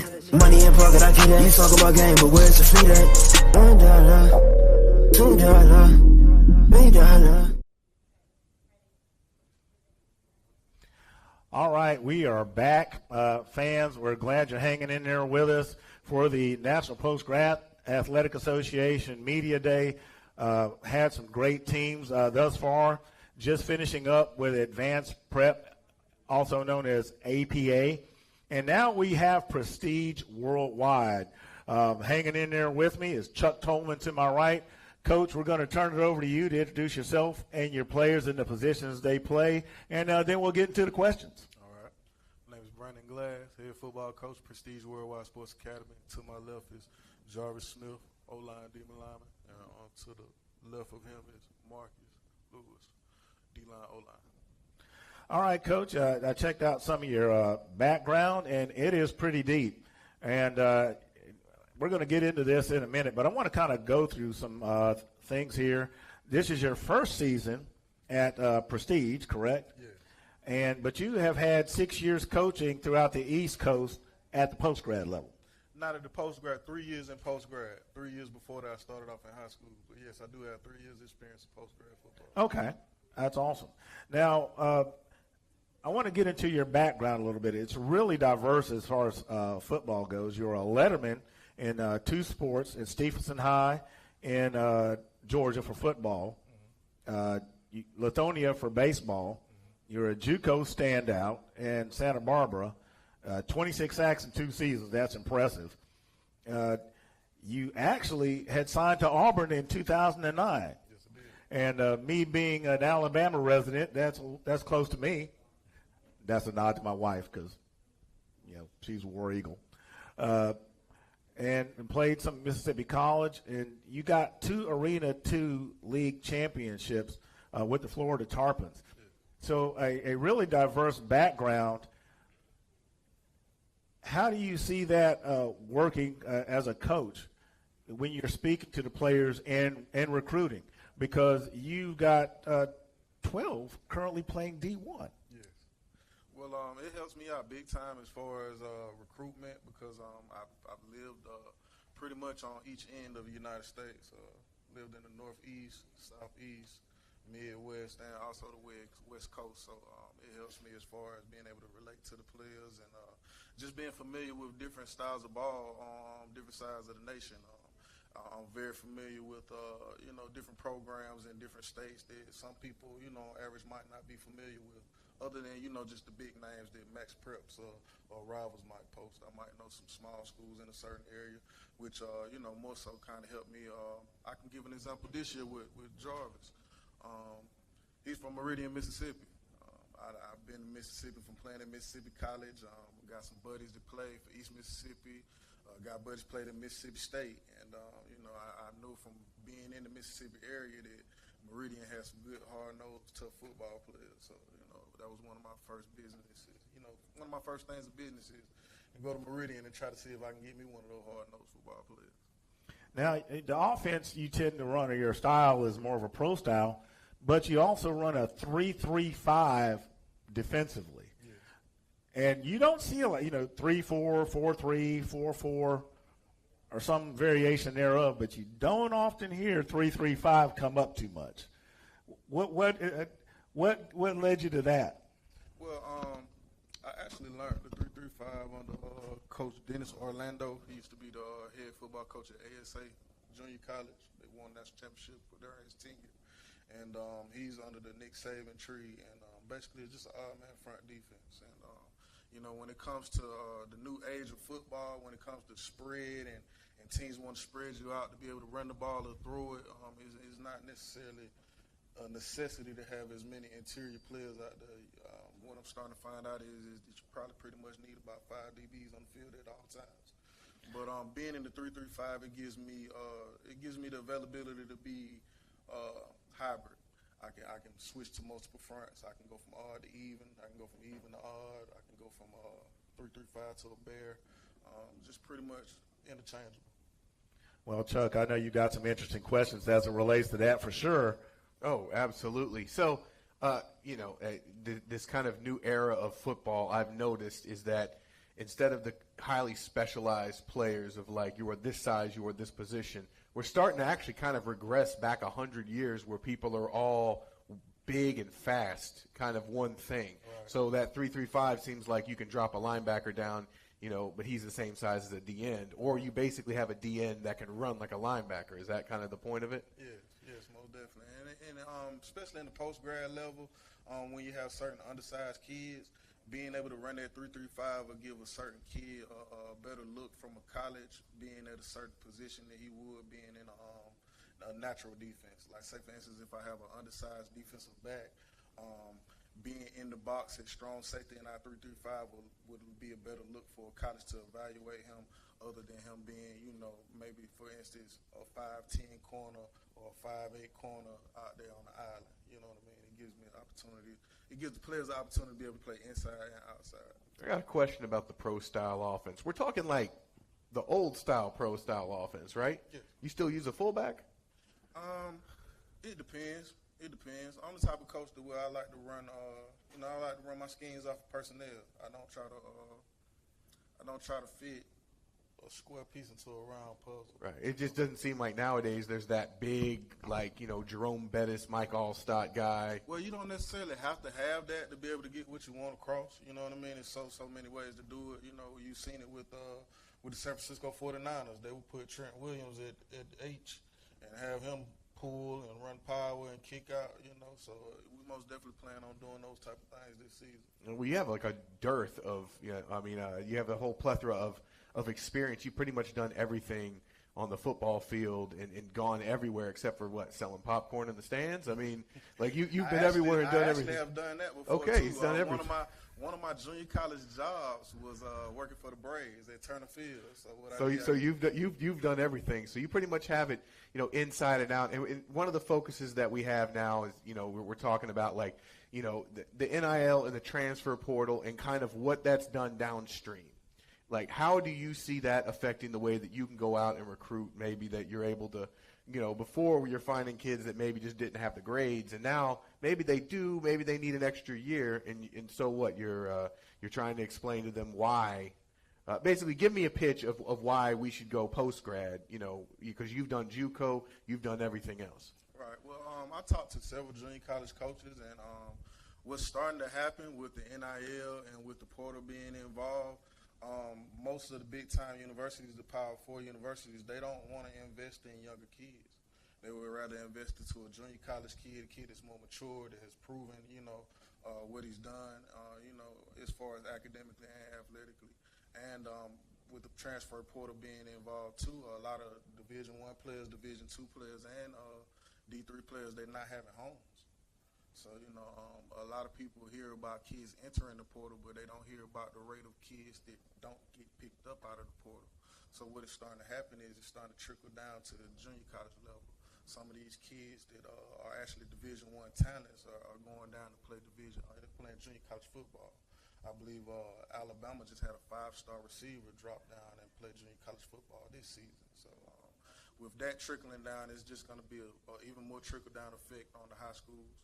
And kids are going to really need to go to the prep level to develop to be able to even go to junior college or to a 4-year school. All right, you got some big dudes here with you. So I think there's been a theme lately with the last few teams having some big old guys here. And I believe one of them runs a 4.8. Yeah, which one is that? Who runs that 4.8? Yeah, introduce yourself and what position do you play?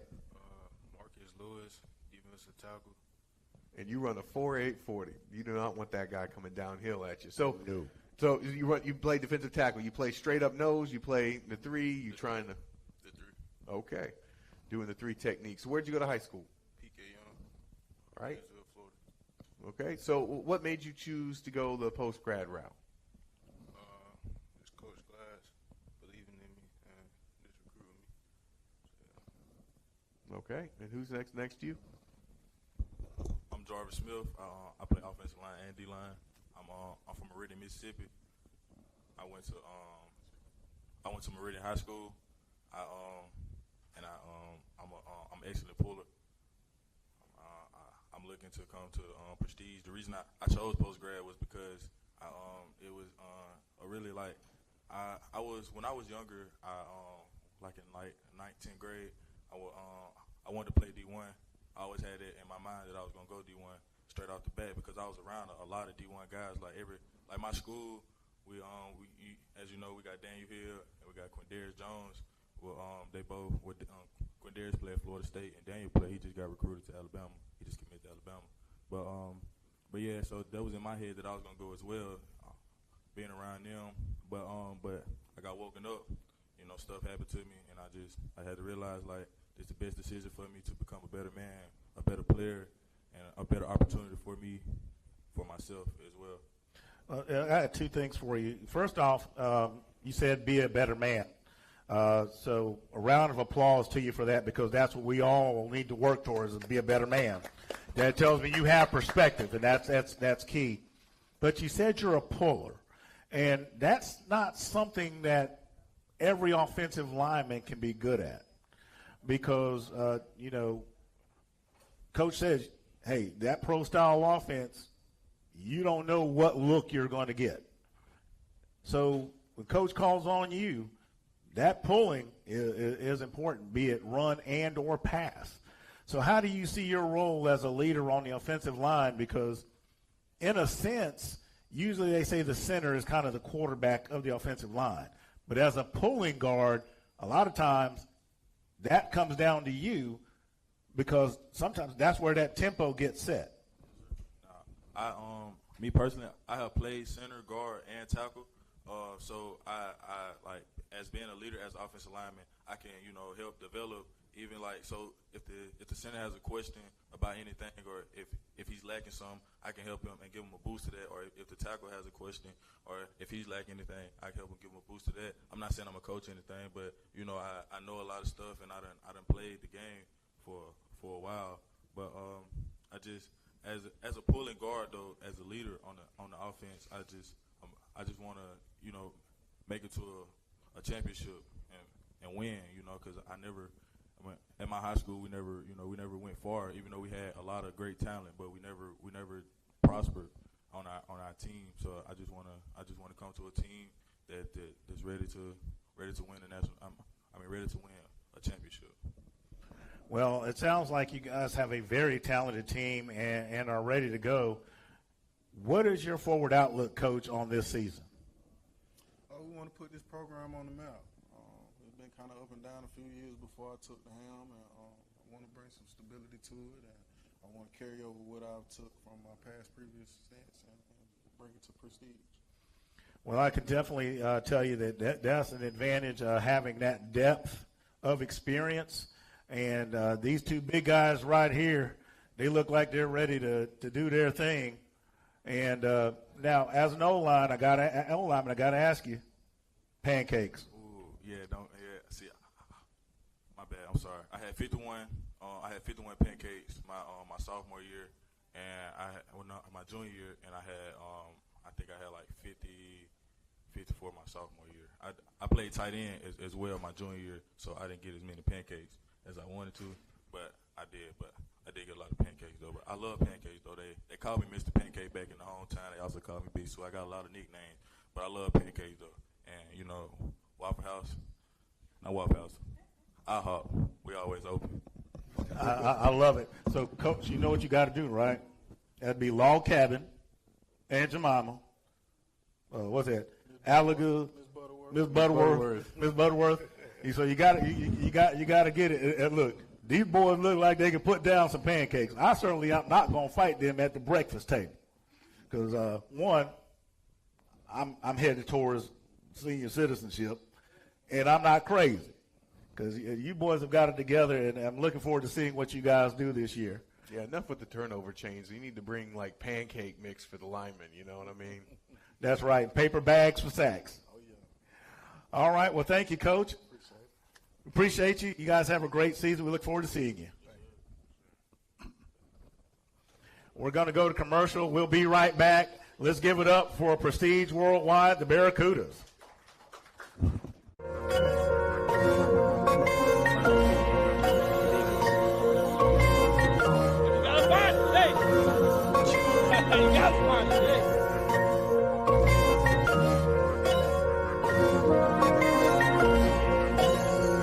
On the beat, on the beat, on the beat, on the beat.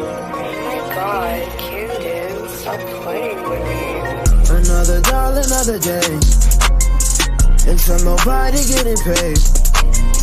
I had to find another way to get that money back today.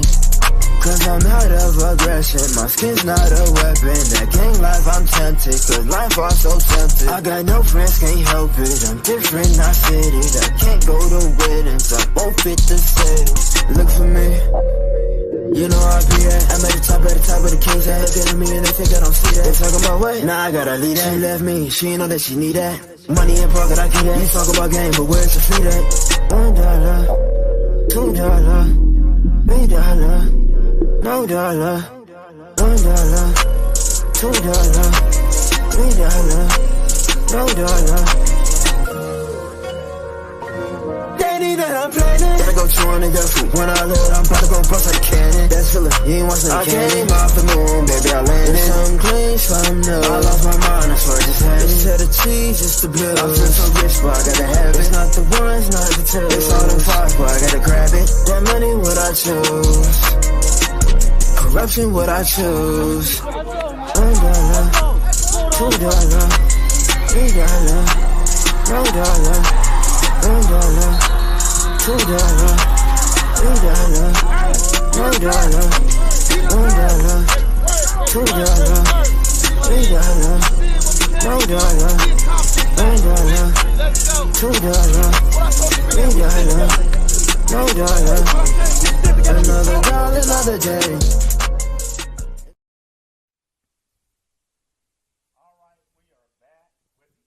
NPGAA Media Day. It has been a fun event so far, meeting a lot of great young men. You know, before we get into it, what are your thoughts, Chuck, thus far? I mean, some impressive young men and some great programs is about to have a great year. Absolutely. A lot of these people are really good athletes, and they've decided to invest in themselves with this time and use it to grow. You hear a lot of, like, grow as a man. You don't hear that a lot from people that are just trying to go to college to either get a check or, you know, maybe try to live the big life and stuff. They're building who they are to the core, and, you know, you have some stories of adversity and things, and you're getting a sense that even if football doesn't work out, these people are going to be better, like, men after this. They're going to make the world a better place because they have more, like, core values. And, you know, we've talked about, like, X's and O's, but really it's kind of just about building the people rather than just the football. Because a lot of these guys have had success and they played high school, and some of them, you know, have done well, and some of them haven't played in a few years. But it's all about kind of fulfilling this sort of dream and, like, betting on themselves and trying to get further in life. Absolutely. And so from that standpoint, that's really what it's all about, and that is at the core of what NPGAA is all about. It's not just about getting them to the next level. It's about building a better human being. Football is just the component. It's a part of a bigger thing. And to that end, we want to definitely give thanks to the NPGAA, its players and coaches. And with that said, to my left is sitting the Naples Knights, and my understanding is they're brand new, so new that the window sticker is still on. So, Coach, as always, we let you introduce yourself and introduce your players to your left. Sure. So take it away. Yeah, I'm Coach Wendell Wooten. I have Demarion Salters and Travis Chairs, both wide receivers with our program this year. Okay, so we went from beef to speed. Don't get me wrong. These young men, they eat just as well. I know it. So there's no mystery there. Now, first off, you're a retired law enforcement officer, so I am. Kudos to that. Thank you. And you've coached at the high school and youth level for 30-plus years. I'm what they say, OG. I'm an OG. OG. That's right. Yeah. See, you and me are cruising in the same lane. You know yeah, what I'm saying? I understood what you were saying. Yeah, that's there. right. Yeah, you see what I'm saying right there. Yeah. So you played high school football, semi-pro, and NYDOC football team member. Yeah, so up in New York, as you guys know, football, New York is not a hotbed for football, especially in the 5 boroughs. So, a lot of guys, we, back in my era, you went out and got a blue-collar job, civil service, so we had law enforcement teams. So Department of Correction, I played on that football team for many years, as well as I was a coach on that team. That's an interesting, way to do football because, yeah. I mean, you got the city. New York's known for, basketball, obviously, and baseball. Absolutely. But I'm just interested, how did football kind of fit in there? There's not a lot of fields, I guess, to practice on, right? Well, yeah, so the biggest problem in the city is that a lot of the fields don't have lights. So, all your games have to be during the day. These guys play Friday nights, we play Saturday day. But if you were on the outer boroughs in upstate New York and stuff where it was more rural, then, yeah, that's where football, is big. But, hey, we borrowed equipment and shared helmets running off the sidelines, and you just got to it. And football was an out for me. It really, I have lifelong friendships of guys that I coached with that are, coaching in the NFL and in the college level. We stay in touch and stuff. So it helps build character because you're living in the 5 boroughs and you got to deal with that and then trying to play sports and make something out of yourself. So my next question is, what brought you into wanting to do like a first-year program down there in Naples? So when I first moved to Naples, when I retired, I was working at a couple of different high schools. And then I was working with another team last year. And when I heard about this program starting out, it's really something that, I've loved coaching. For me, I was the youngest of 6. I was a knucklehead. So by the time I came around, my mom and dad just threw me out in the grass to burn off energy. So I know what a program like this means. And so I'm definitely, I'm interested in it and helping develop these young men and making sure that they get an opportunity to do well for themselves in college and then be able to help their families out along the way. Now, how do you take that experience and translate it into the recruiting process? Because you bring a varied and a unique approach from your skill set as well as your experiences. How do you translate that into the recruiting process, getting a program off the ground and building it brick by brick? Well, first of all, I have amazing people in the organization that are out there helping us. But the main thing for me that helps is when I speak to the parents. I let them know my background. 2 of my other coaches who couldn't join us today, they're still active law enforcement officers who played college football. So when we talk to the parents, and they know first and foremost that they're going to be safe. Second of all, we're going to develop character. Because I don't care if you run a 4 flat. If your character is horrible, what's that going to do for you, right? So we come to it from that aspect of building men, helping them get into school, helping tutor them. And it translates over quite easily. So these guys go out, they fly around the field, they, put in the work, and we just help give them the tools to make them successful. Now, Coach, I got to admit this because I love the accent. My mom, Long Island, Hempstead. Okay. You know where that is? I know where Hempstead is. We don't really consider that New York, though. Yeah. This guy knows Florida forward, backward, 6-way, sideways, and Sunday. I'm a military brat and a former military guy, so I've been several places. So when you mention New York, I can say, yeah, I can get down with that. You can tell right away, yeah. But speaking of unique experiences, or I say unique things, your offense, you want to run an air raid pistol power, and your defense is a 4-2-5. Absolutely. Now, you hear air raid, the first thing you think of is Mike Leach, right? And the old Texas Tech Absolutely. way of doing things. But I'm gonna let Chuck take the offense, but I'm gonna ask you about that 4-2-5 defense because that is another unique twist that you don't see a lot of at just about any level, really. Well, I started running the 4-2-5 a couple of years ago because as one of the other coaches was saying, the talent pool has changed. So I started finding more tweeners, hybrid linebackers, safeties, and found that they, you let them play loose and free, and it actually works to our benefit. The days of having that, 6'2", 230 linebacker on this level, it's hard. But then when you find these guys that have the speed of a safety and also, my free safety has to be my dog. So when they have that mentality, they can come down the alley and tackle.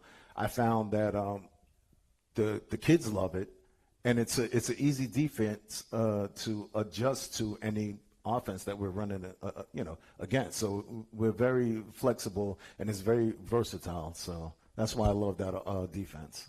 Yeah, I'm completely ignorant about what football is like, up in New York State and how you grew up. But well, I will say we this. grew up old school. Fullback. We had the fullback. Well, and you played in the 80s and 90s? Yeah. 80s. Yeah, so back when like the jerseys were up to their stomachs. I still have mine. Gigantic pads and Absolutely. stuff. And the Go neck all the way roll. back to Y.A. Tittle. Neck roll. Yeah, neck roll. Neck roll. For those for the younger kids, you don't even know. Like Mike Allstott with the neck roll. That was half the battle. If you saw a dude with a neck roll, he was either the weakest guy or the guy you didn't want to hit. So you would know after the first time you hit him. Craig Hayward. Yeah. Oh wow. My question.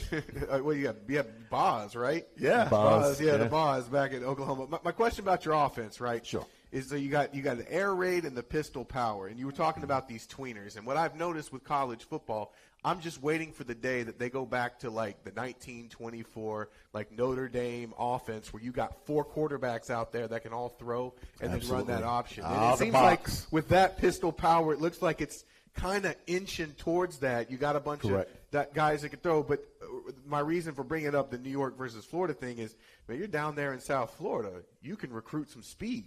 I got a lot of speed. I tell you, when I first moved down here and took my first high school job, I was amazed at these guys were jumping out the gym, first of all. And, I had the pleasure of coaching a couple of kids from Laley High School that are now D1 seniors and hopefully be recruited this year to the NFL. But, with that, the pistol power – and, the air raid allows us to get out there, spread them out, and then, come back with a little under center, go gun, go pistol, and, get the Z involved as well as the H back. And, everyone gets to touch the ball, and we just have some fun out there. I didn't mean to interfere. Let's say when you brought up Notre Dame, I said the Notre Dame box. That's exactly what he called the Notre Dame box. Absolutely. Yeah, it's just a matter of time before we find, a college football team with 4 former high school quarterbacks playing running back, and you never know. Well, you get that with like Navy and those teams, and they run that triple option. Yeah, but usually the running back's just a running back. Yeah, when that running back is a 3-star quarterback, absolutely. Then you've got UCF. I think is trying to do something like that with R.J. Harvey. But anyway, let's talk about some of your guys that you brought here. Yeah, absolutely. Introduce yourself, guys. Hello, my name is Travis Chair. Went to Naples High School. Wait a minute. Hold on. Don't pass that mic just yet. This guy's got some questions for you. Being down there in Naples now. We're not letting you off that easy. So you're a local guy. What made you decide that you wanted to go and join these guys on their first year? I have wanted to get back into it because I was going through some stuff with my family, and I stuck my head up and got back to it. So it's just, this is a good opportunity for you to do it. And you're going to put the work in and stuff. And as a coach, this man has a lot of experience. I mean, he's been, the Department of Corrections. He played for their football team, up in New York. And I'm going to tell you, that's probably a hard job just to deal with in law enforcement in New York just anyway. So he's got a lot of that experience. And then, coaching and stuff, he has that too. What is it about him that you really look forward to, getting to know him more? I would love to get to know him more because for right now he shows me if he's a father figure to his athletes. Well, I got a question for you. You're a receiver. What kind of routes you like to run? I like to run deep routes. So you want to get off and strap the rocket on and get down there. Chase the ball. And catch the ball. What's your 40? What freshman year was like a 4.8. So you got some speed down there. Oh, yeah, he's quick. Yeah. Now I'm going to ask you this. I'm going to set you both up now. Because you take this to practice. Who has better hands? They're very diplomatic. So that is unlike a Florida guy to not say me. Yeah, that's what I'm saying. No, these are team guys, man. That's so, good. Yeah. You got a good group of guys. Absolutely. Yeah. I know I can tell. Yeah, y'all are pushing each other to excellence, and that's a good thing. So I'm not going to let him off the hook. He's sitting up there smiling. My name is Demarion Salters. I went to Naples High. I played wide receiver. So y'all went to high school together? Yes. Okay. Oh. So like teammates. That's why they didn't want to say nothing. Yeah. So y'all looking for? Are there other people around your community that you're like, hey, come check this out? Yeah, we try to get some other kids like to come play with us. Like a Naples to Naples pipeline type thing? That's what it's like. Yeah. Taking advantage of social media. I mean, they got some good teams down there. So yeah, they do. Are you trying to reach out to maybe some rivals, maybe up in Fort Myers? Or Nah, I just stick with my neighbors. You're not going to get them to bridge that bridge. No. To his chagrin, we do have a couple of those guys. Yeah. So, it'll be some interesting days in training camp. I'm looking forward to it. That's how you grow as men, You got to leave that in high school, That's right. And you're pushing each other because, a team, it's not about the I, it's about the we, right? Yes, it is. And you all are, what do they say? If we all push the water down together, the boat rises up. Yes, sir. So, that's good to hear. So what's your favorite route? Well, it don't matter to me. Either route's good, but I like short routes because, I like to get my yardage up. I don't like to – if I have to go for a D route, I'll go for a D route. But, I'm normally a playmaker. It's like if it's like 4th and 12 or something, just give me the ball. I'll get us a first down so we can keep on going. You're about that yak, the yard after the catch. Yeah. I can tell. I see that $1 million smile over there. Said you want to cut it. If I catch it short, and then I make them look silly going all the way down. Nah, I've always been told just one move and go. One move and go. I love it. Love it. Well, what else you got for him, Chuck?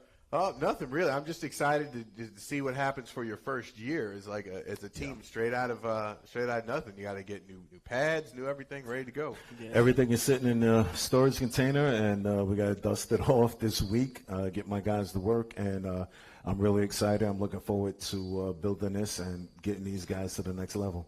Definitely. Well, Coach, we see a lot of success in your future. I appreciate that. Looks like you got a great group of kids, and with your background, I see nothing but a win-win situation for the Naples area. And I'm sure, regardless of his chagrin, that it'll grow around, and all those other high schools will have more players pouring into your program. When they see what you guys are all about. Yeah, I mean, that's our goal. Naples is a huge area for baseball and soccer, and, football as well doesn't really reach down to our area. Lee County, it's kind of like the cutoff for the publicity. But, yeah, we really want to establish this and get more young men like this in, next few years and make sure that they become successful. That's our goal.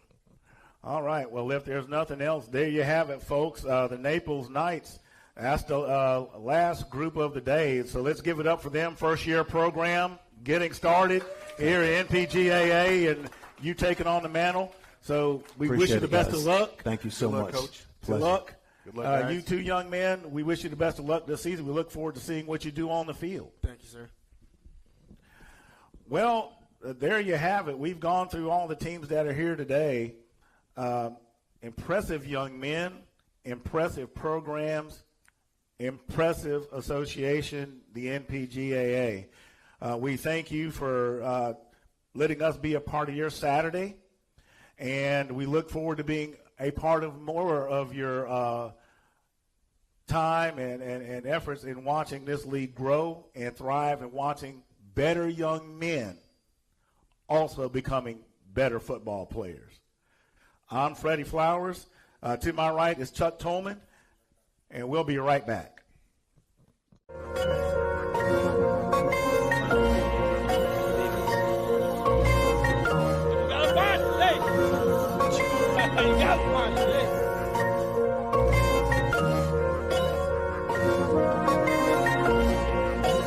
DP on the beat, on the beat, on the beat, on the beat. Oh my God, Camden, stop playing with me.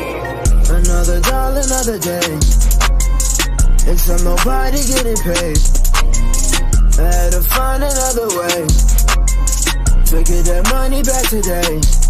Cause I'm out of aggression. My skin's not a weapon. That gang life I'm tempted. Cause life was so tempted. I got no friends, can't help it. I'm different, not fitted. I can't go to weddings. I won't fit the setting. Look for me. You know I'll be at. I'm at the top of the king's head. Getting me and they think I don't see that. They talking about way. Nah, I gotta leave that. She left me, she ain't know that she need that. Money in pocket, I get that. You talk about game, but where's your feet at? $1, $2, $3. no dollar, $1, $2, $3, no dollar.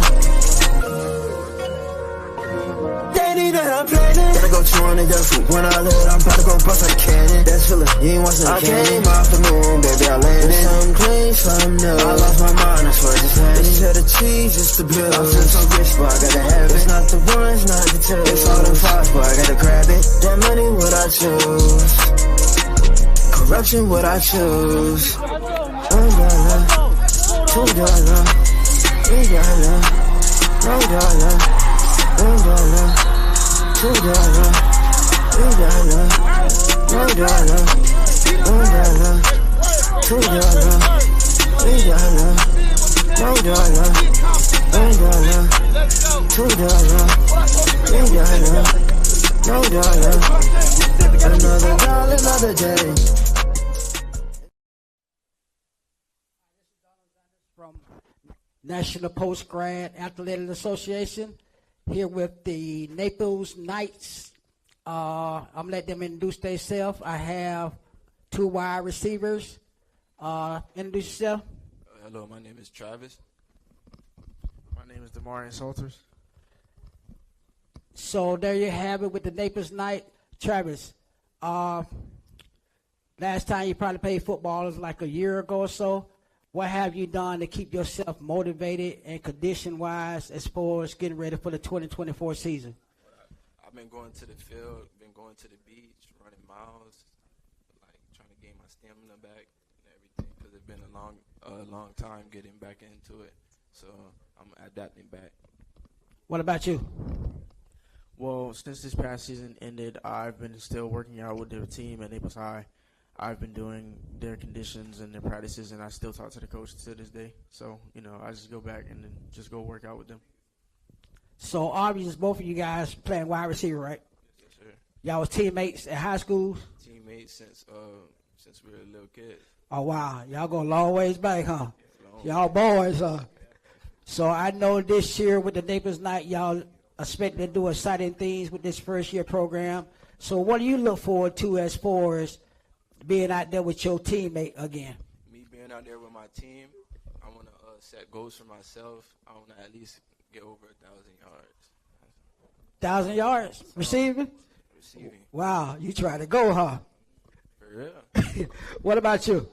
What are your personal goals this year? My personal goals this year is just to do better, get more yardage, and then just receive more offers and help myself get better and get looked at by other colleges.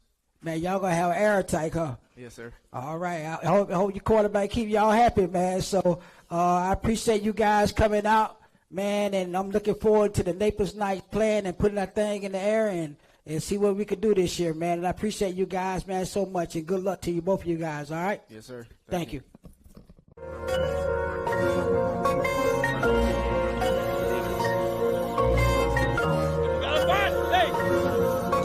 You got one,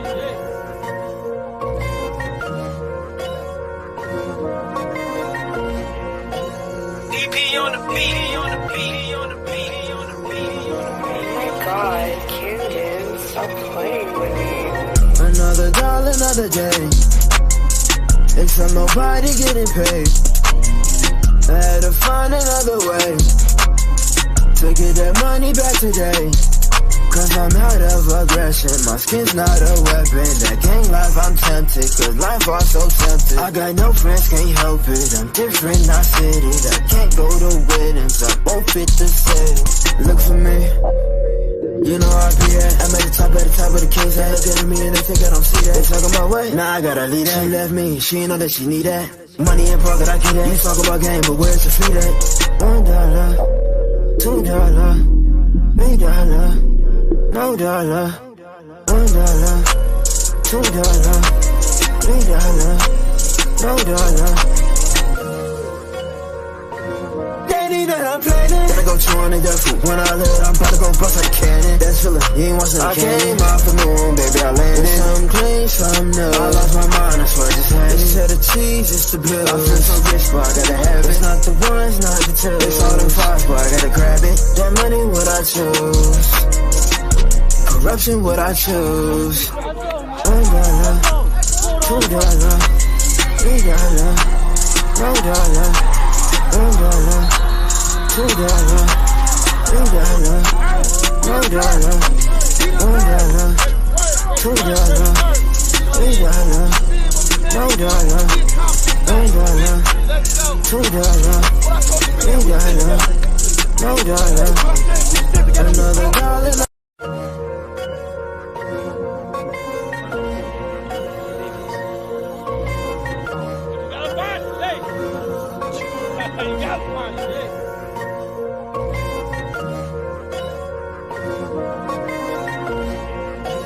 DP on the beat, on the beat, on the beat, on the beat. Oh my God, Camden, stop playing with me.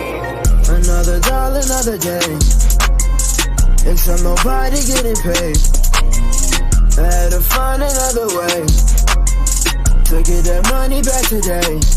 Cause I'm out of aggression, my skin's not a weapon. That gang life I'm tempted, cause life was so tempting. I got no friends, can't help it, I'm different, not fitted. I can't go to weddings, I won't fit the setting. Look for me, you know I be at. I'm at the top of the king's head. Look at me and they think I don't see that. They talking about what? Nah, I gotta leave that. She left me, she ain't know that she need that. Money in pocket, I can't. Association. We're going to hear and talk a little bit of recruiting here. We got people from the NPGAA recruiting. Please introduce yourself. I'm Chris Blanton. I'm the CEO, founder of Postgrad Recruits. Jarrell Archer, partner of Postgrad Recruits. Okay, so obviously the whole point of Postgrad is to get people ready to move on to the next level, which is where recruiting comes in. So could you just kind of give us kind of a recap of like what happened last year? How successful was it? How many people do you know that we moved up, and maybe name some of the programs they went to? Last year was successful. I mean, as every year, the number of athletes, the talent level is extraordinary. To see how many guys who go to Postgrad who have the ability to play on the next level is amazing. There's so many diamonds in the rough that the Postgrad programs do an excellent job of finding. So last year, I mean, we had a few. We had one go to Alabama A&M. The quarterback, where do you go to? Marshall. We had quarterback go to Marshall. So I mean, and then a couple of smaller programs. Livingstone College. They recruit Postgrad very heavy. They found a lot of diamonds that have become All-Americans in the Division II level for them. And some of them end up going Power 5 after that. So it's amazing to see the amount of guys who go and play Postgrad and move on to the next level that are missed because of one situation or another. So it's a journey for a lot of these athletes. This isn't just you're going to have a great season, all of a sudden, bam, you're playing national championship game for Georgia or something.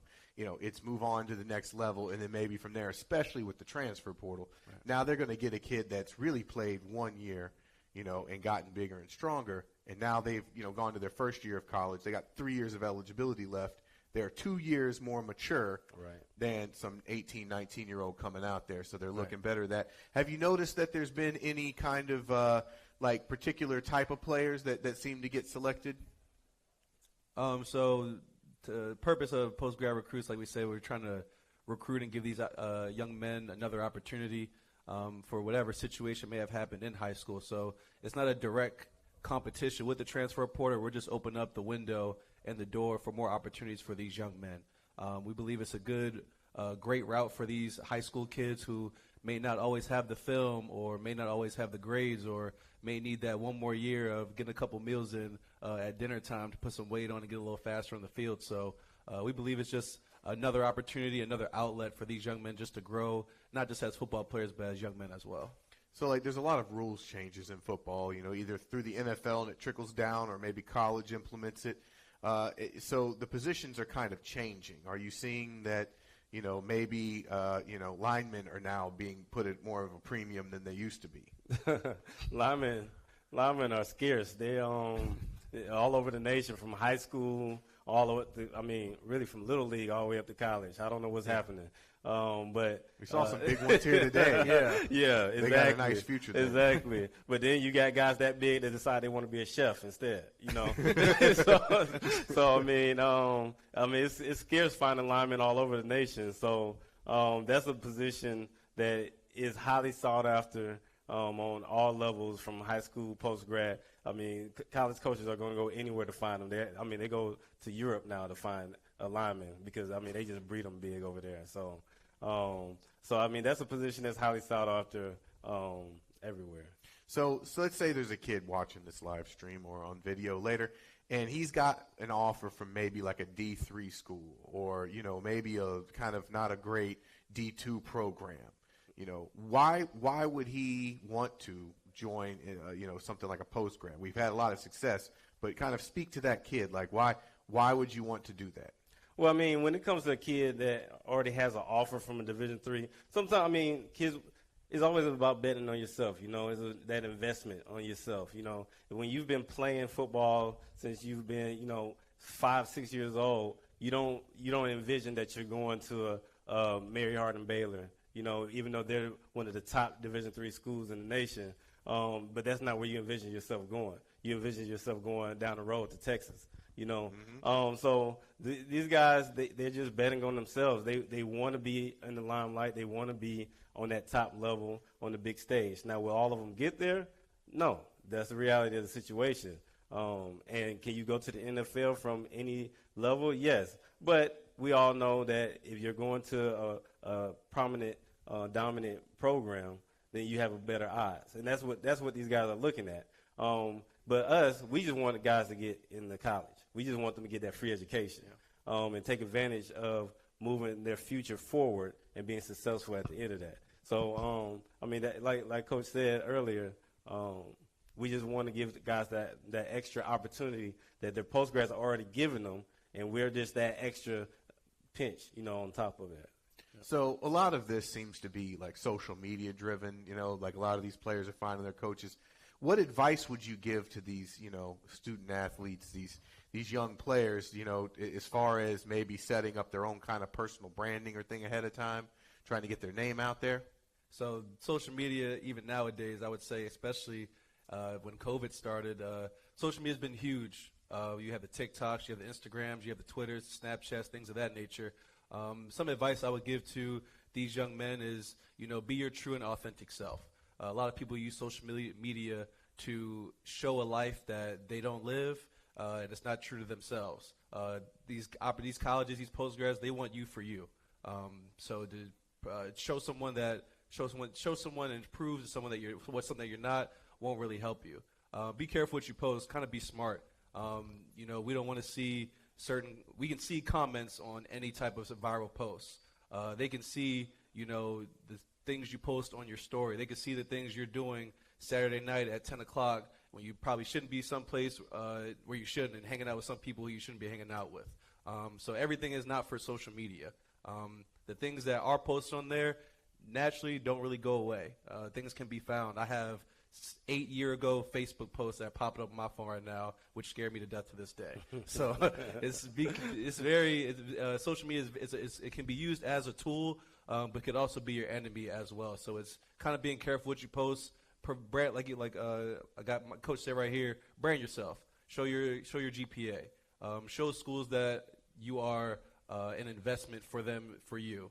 Show pictures of your family. Show pictures of football being your life. Show things that are a positive light to give it the coach a reason to help you get them into your school. So it can be an enemy, but for the most part, it's definitely useful as a tool as well. I think a lot of it is, you're just a private citizen, so to speak, doing all of these things. And then when you realize you have to be out on a public stage like that, now they have to switch their mind.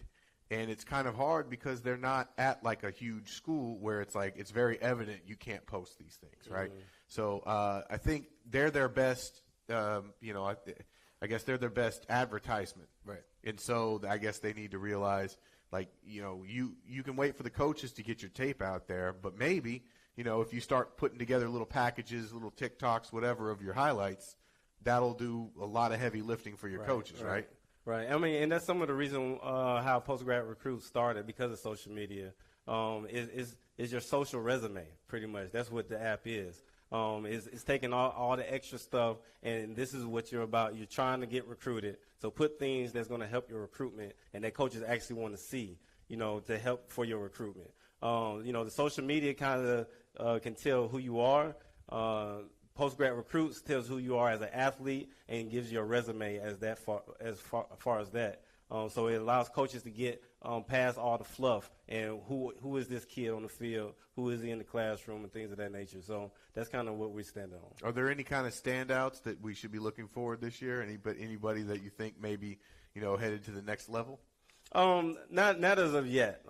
We haven't really dug in yet to see, because most of the postgrads have just reported this past week or so. It's a short turnover. Right, usually exactly. They don't usually stay exactly. that many years. So within the next couple of weeks, we'll start to see who's really, who's ready for the big stage, really. And we'll start digging in and watching the film and things of that nature, and all those rankings and all that good stuff will start coming out. All right. Well, thank you guys. Absolutely.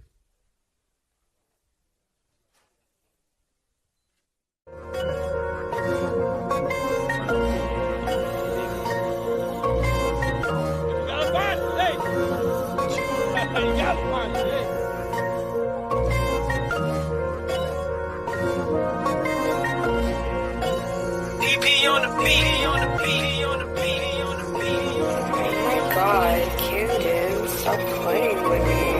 Another dollar, another day. Except nobody getting paid. I had to find another way to get that money back today.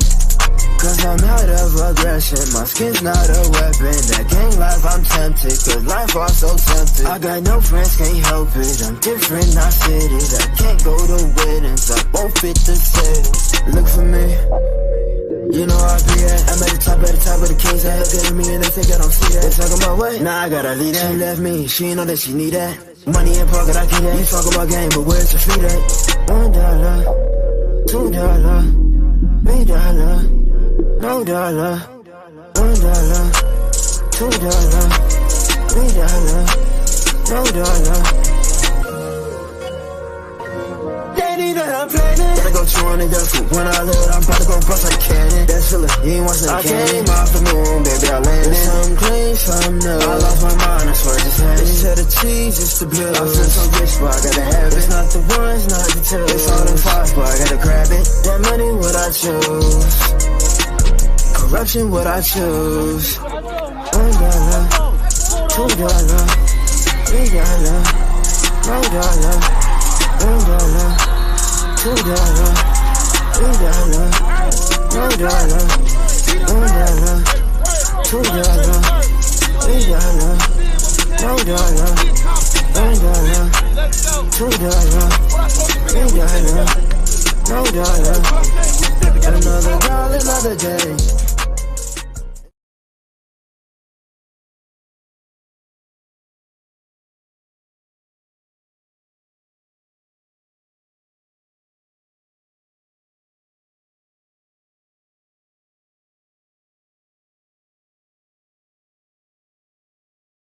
We tend to call the captain of the ship, Lee Etienne. Good to see you, and great event today. A lot of great teams. The league has been around. How long now? We're going on year number 4. Year number 4, and now you have a little history that actually goes back further than that in working with some of these guys. Yeah. So throughout establishing the Post-Grad Association, we found that it was a niche for a lot of exposure that a lot of these kids needed. I'm the founder of Advanced Prep Academy. We're the longest-standing post-grad football program here in the state of Florida. We're actually going into year number 9 of the organization. So we've had a lot of success putting kids in school, providing kids with opportunity for career advancement outside of, school if those kids felt like, okay, school and football isn't for me. And, obviously in today's world, there's a number of challenges. Not only from a recruiting standpoint, you have financial challenges, travel challenges.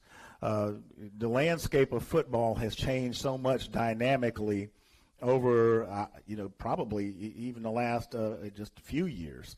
In your position, because you have a number of teams, each unique in their own way, and being in the leadership position, what do you see your role in as, with these guys here? Because, they definitely respect you. They look up to you, and you're doing a fantastic job. How do you keep going?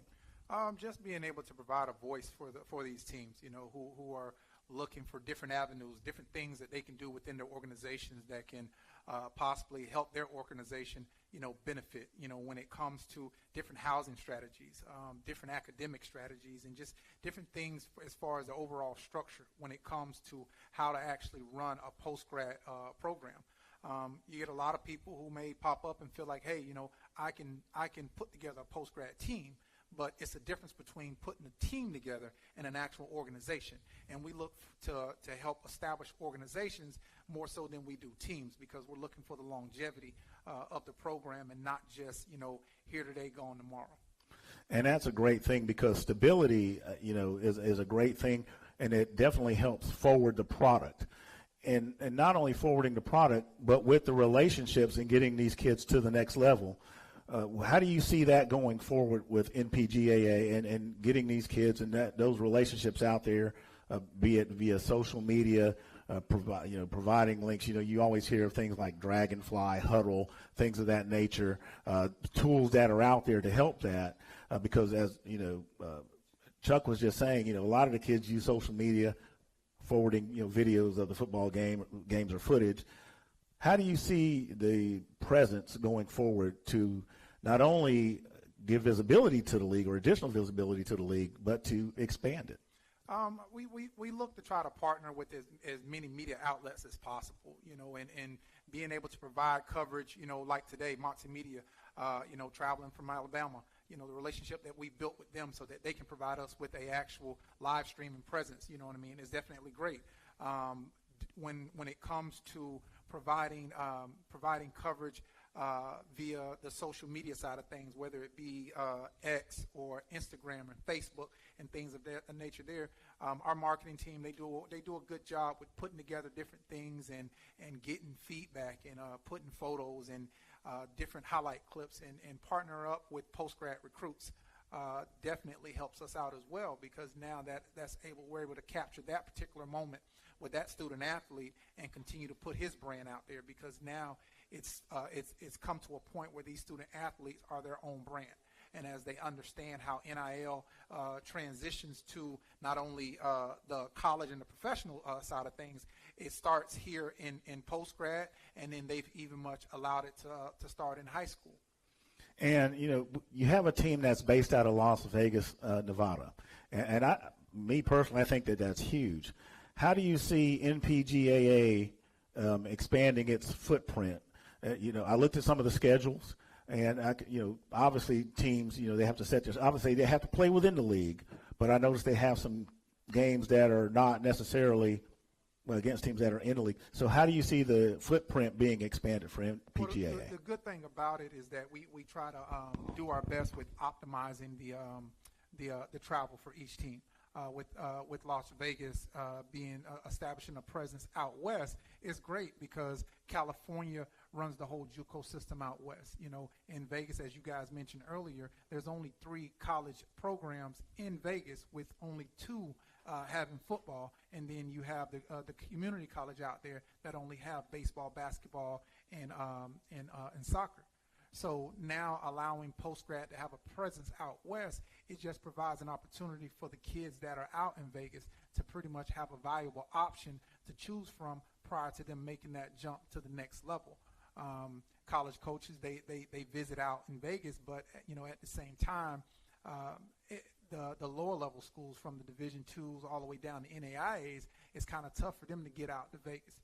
But having an opportunity to have a post-grad program out there, it gives them a valuable option as to why they should go out to Vegas now, because now there's more options. Now, there's clearly a strong footprint here in Florida, and there's you got Georgia, obviously Alabama, a lot of the teams. You got the Panhandle region, and you had some kids from Mississippi here.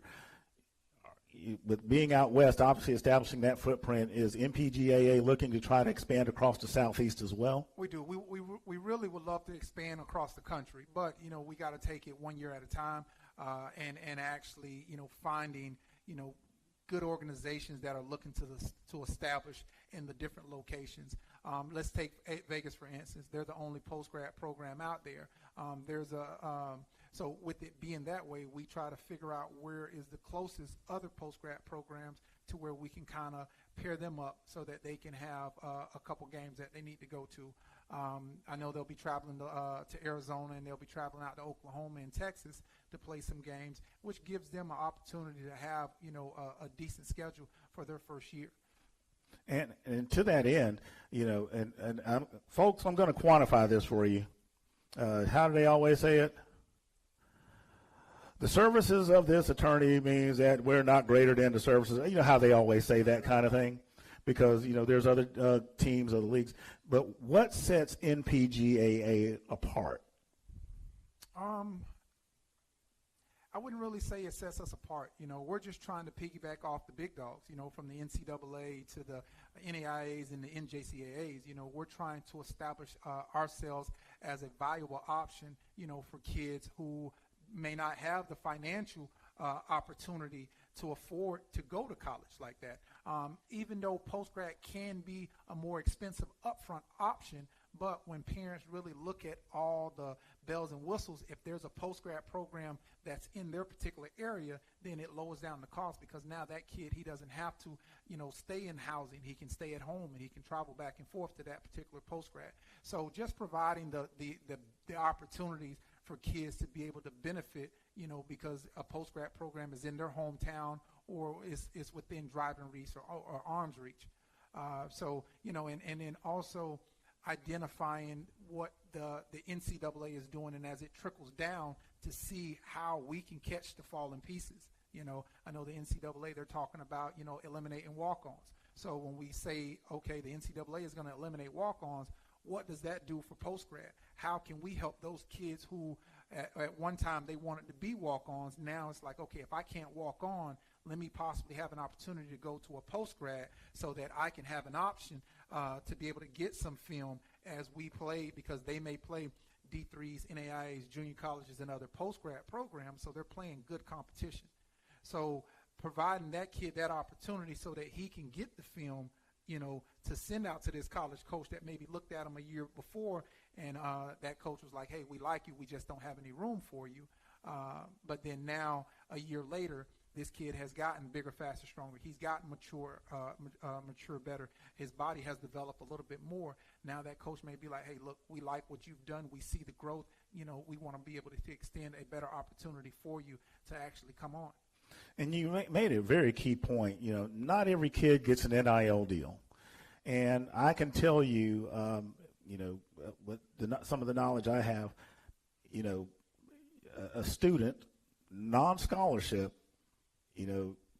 they try to go to that D1 level at a major university, those dorm fees, everything else. You're talking about potentially paying $2,000 or higher a month for what basically amounts to a single bed hotel room. Yeah. And that is quite an expense. And so it's great to hear what you all are trying to do to say, hey, here is another option. They say, well, what's the upfront cost? Well, hey, you're not traveling. There's the car, there's the insurance, there's the food, there's everything that goes with that. And not only that, getting the student to understand that the NIL deal is not out there for everybody. It is actually, most people don't realize just how finite it really is. It's not a kind of a scatter the seed kind of thing and everybody wins.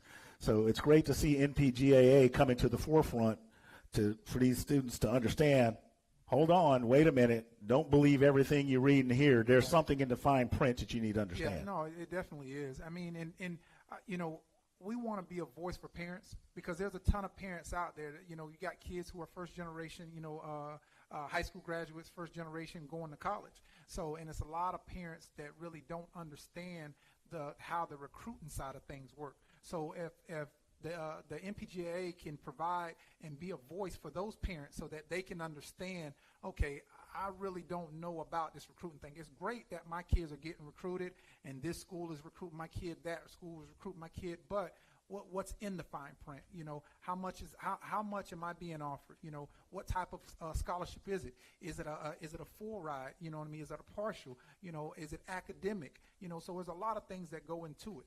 Once parents can identify, okay, this particular option, and you know, these are the ingredients within that particular option. Now I want to be able to compare it with post-grad to see how it can benefit and how it can actually work for the parents. So we want to be a voice for the parents so that the parents can kind of lean on us to have an opportunity to say, you know what, let me go through this process so I can educate myself as a parent for my young student athlete.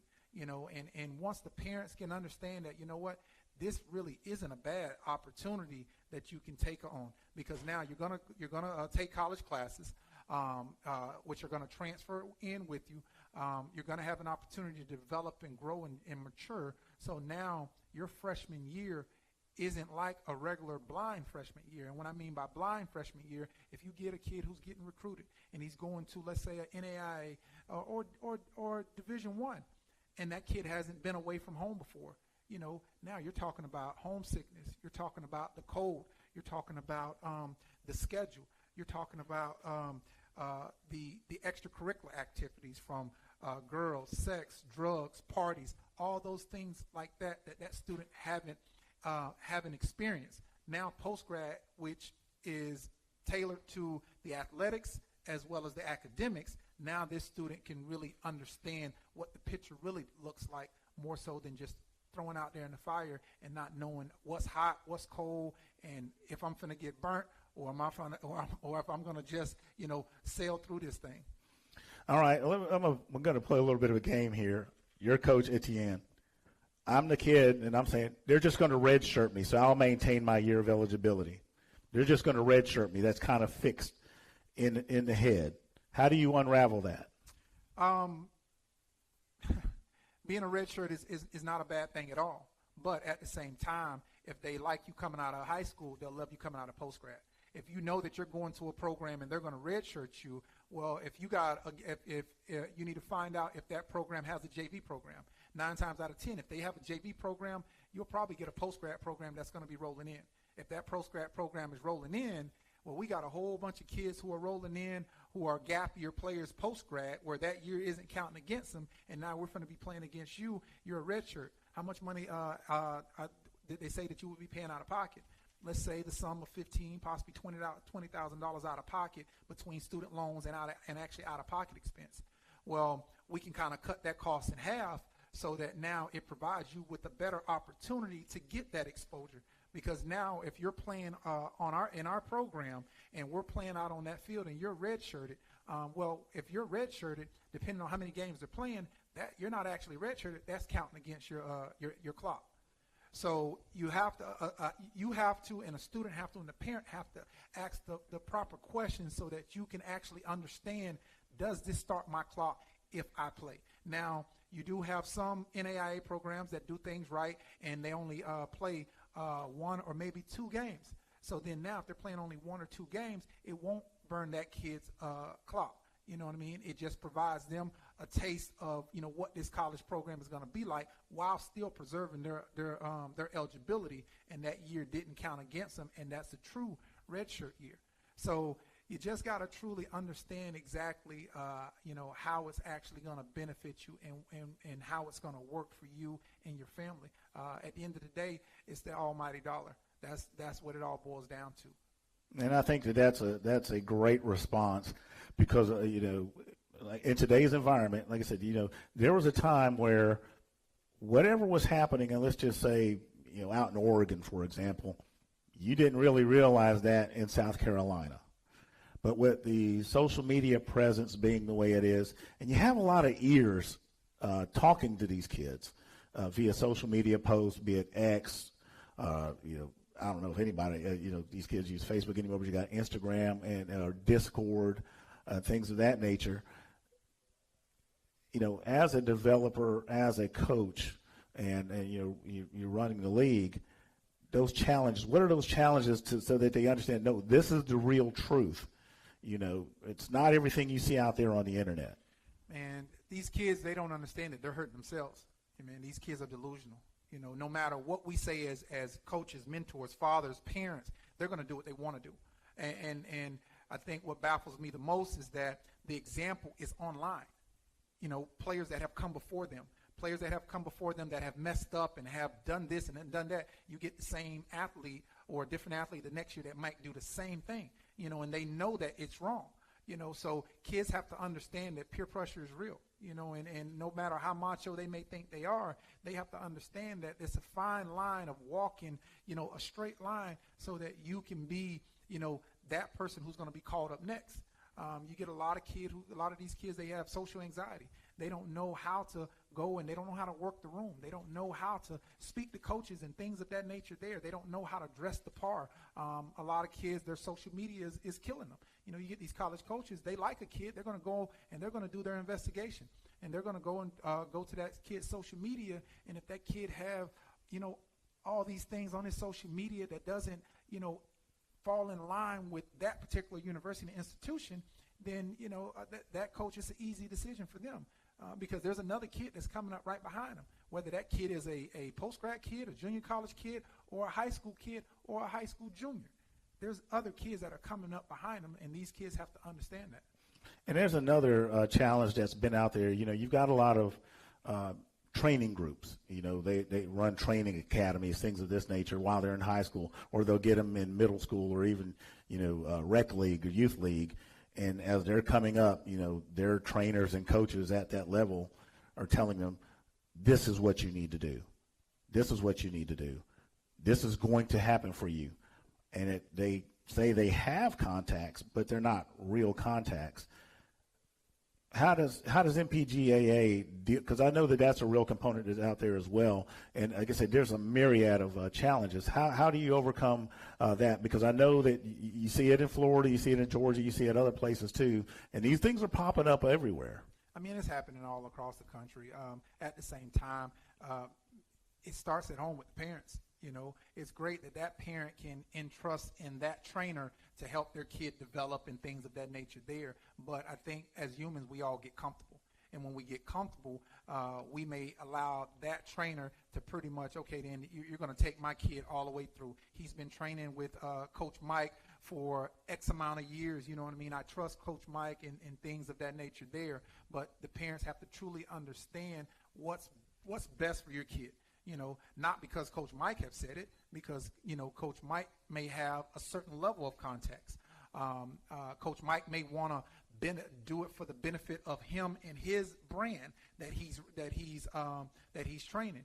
So, it's a lot of different things and a lot of trainers and people out there that are exploiting kids, for the benefit of their own gain, financially. So I think it starts with the parents to understand that, okay, then you're going to train with him through this youth league side of things.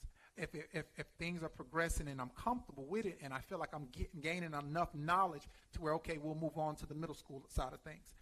But what parents have to understand is what your child did in youth league in middle school and when it comes to training is far different than what they're doing on the high school level now. And then when you transition to college, it's a whole different world. Parents have to understand when you get to high school, especially 10th, 11th grade, yeah, they're going to be able to train with their high school program.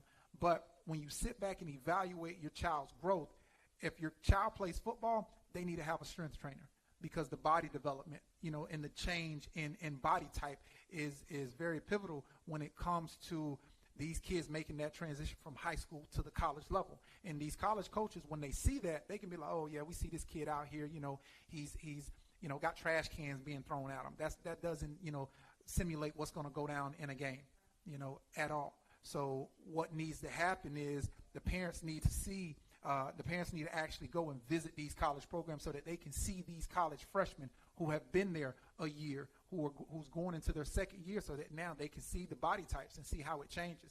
So parents have to understand the development and growth of their child and not leave it in the hands of a trainer. And I don't care if he's a world-renowned trainer. You know, you definitely need to understand it as a parent. So, because if you're going to leave it in the hands of this world-renowned trainer, he needs to see growth. Because if I'm going to put my kid with a trainer, I don't want my kid with a trainer who's just put kids all on the Division I level. Because what is that telling me? This guy's only working with Division I kids. And is he really getting those Division I kids in school? Because if I've gotten 5 kids in the Division I level, I got 5 kids who've seen what I just did, and I'm posting it. I got 5 more kids who already have Division I offers that I'm going to take credit for, you know, and I didn't do the work from the ground up. So I want to see a trainer who has put kids on the college level on all different levels, because that lets me know that that trainer has worked with kids from the 0-star athletes all the way up to the 5-star athletes. So that trainer could definitely adjust his training style to help kids from the smaller level to the higher level. And that is great stuff. I couldn't agree more. I mean, you really brought that home there. So you have a great group of coaches, great staffs who put in a lot of time, effort, and heart. What do you say to them to keep them encouraged?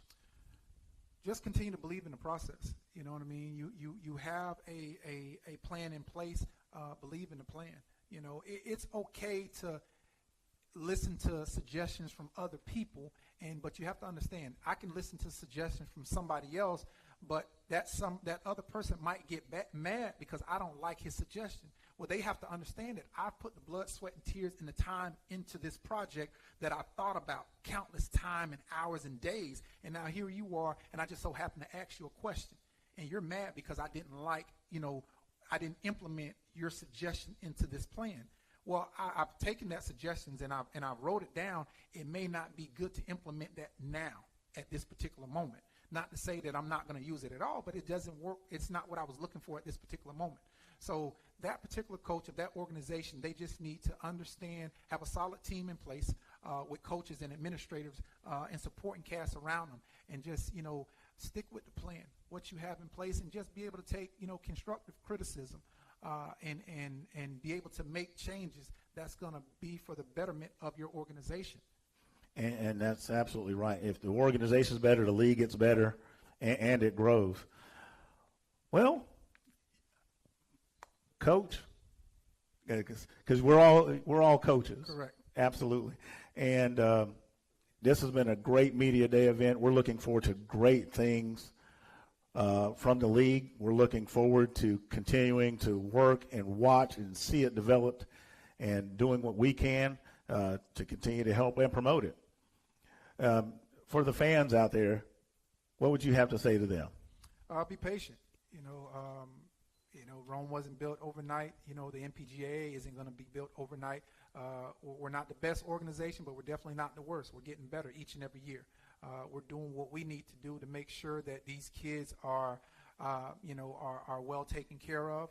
I always tell parents, kids, coaches, there's no 2 post-grad programs that are alike. Every program is different within their own right, and I think if parents are really thinking about sending their kid to a post-grad program, go ahead and spend a couple $100 to go and visit that program so that you can actually see what you're going to really be investing your money in. A lot of parents, my son is getting recruited by this particular college, and they just send their kid just because it's a college, not realizing that there's a lot of colleges out there that are outdated. You know what I mean? Dorms may not be up to the standards and things of that nature there, but just the word college, parents feel comfortable with. You got to do your research with everything that you're doing. And with post-grad, continue doing your research. We're doing some really good things here within the association, and as we continue to grow, we want to grow with the parents that are coming up behind us and students that are coming up behind us, so that we can be that voice and that arms of information when it comes to the this new age recruiting process. And as we can possibly be a gap year for their particular kids. Well, it sounds like the foundation has absolutely been laid the proper way, and brick by brick, and it doesn't get any stronger than that. Leo, thank you for your time. Thank you. wish you guys a great and fantastic season, right on up to the championships and the relationships that develop. Fans, parents, players, coaches, I'm Freddie Flowers. I'm privileged to be here today with the NPGAA. We thank you for taking your time with us. We look forward to a great season, and we'll see you soon.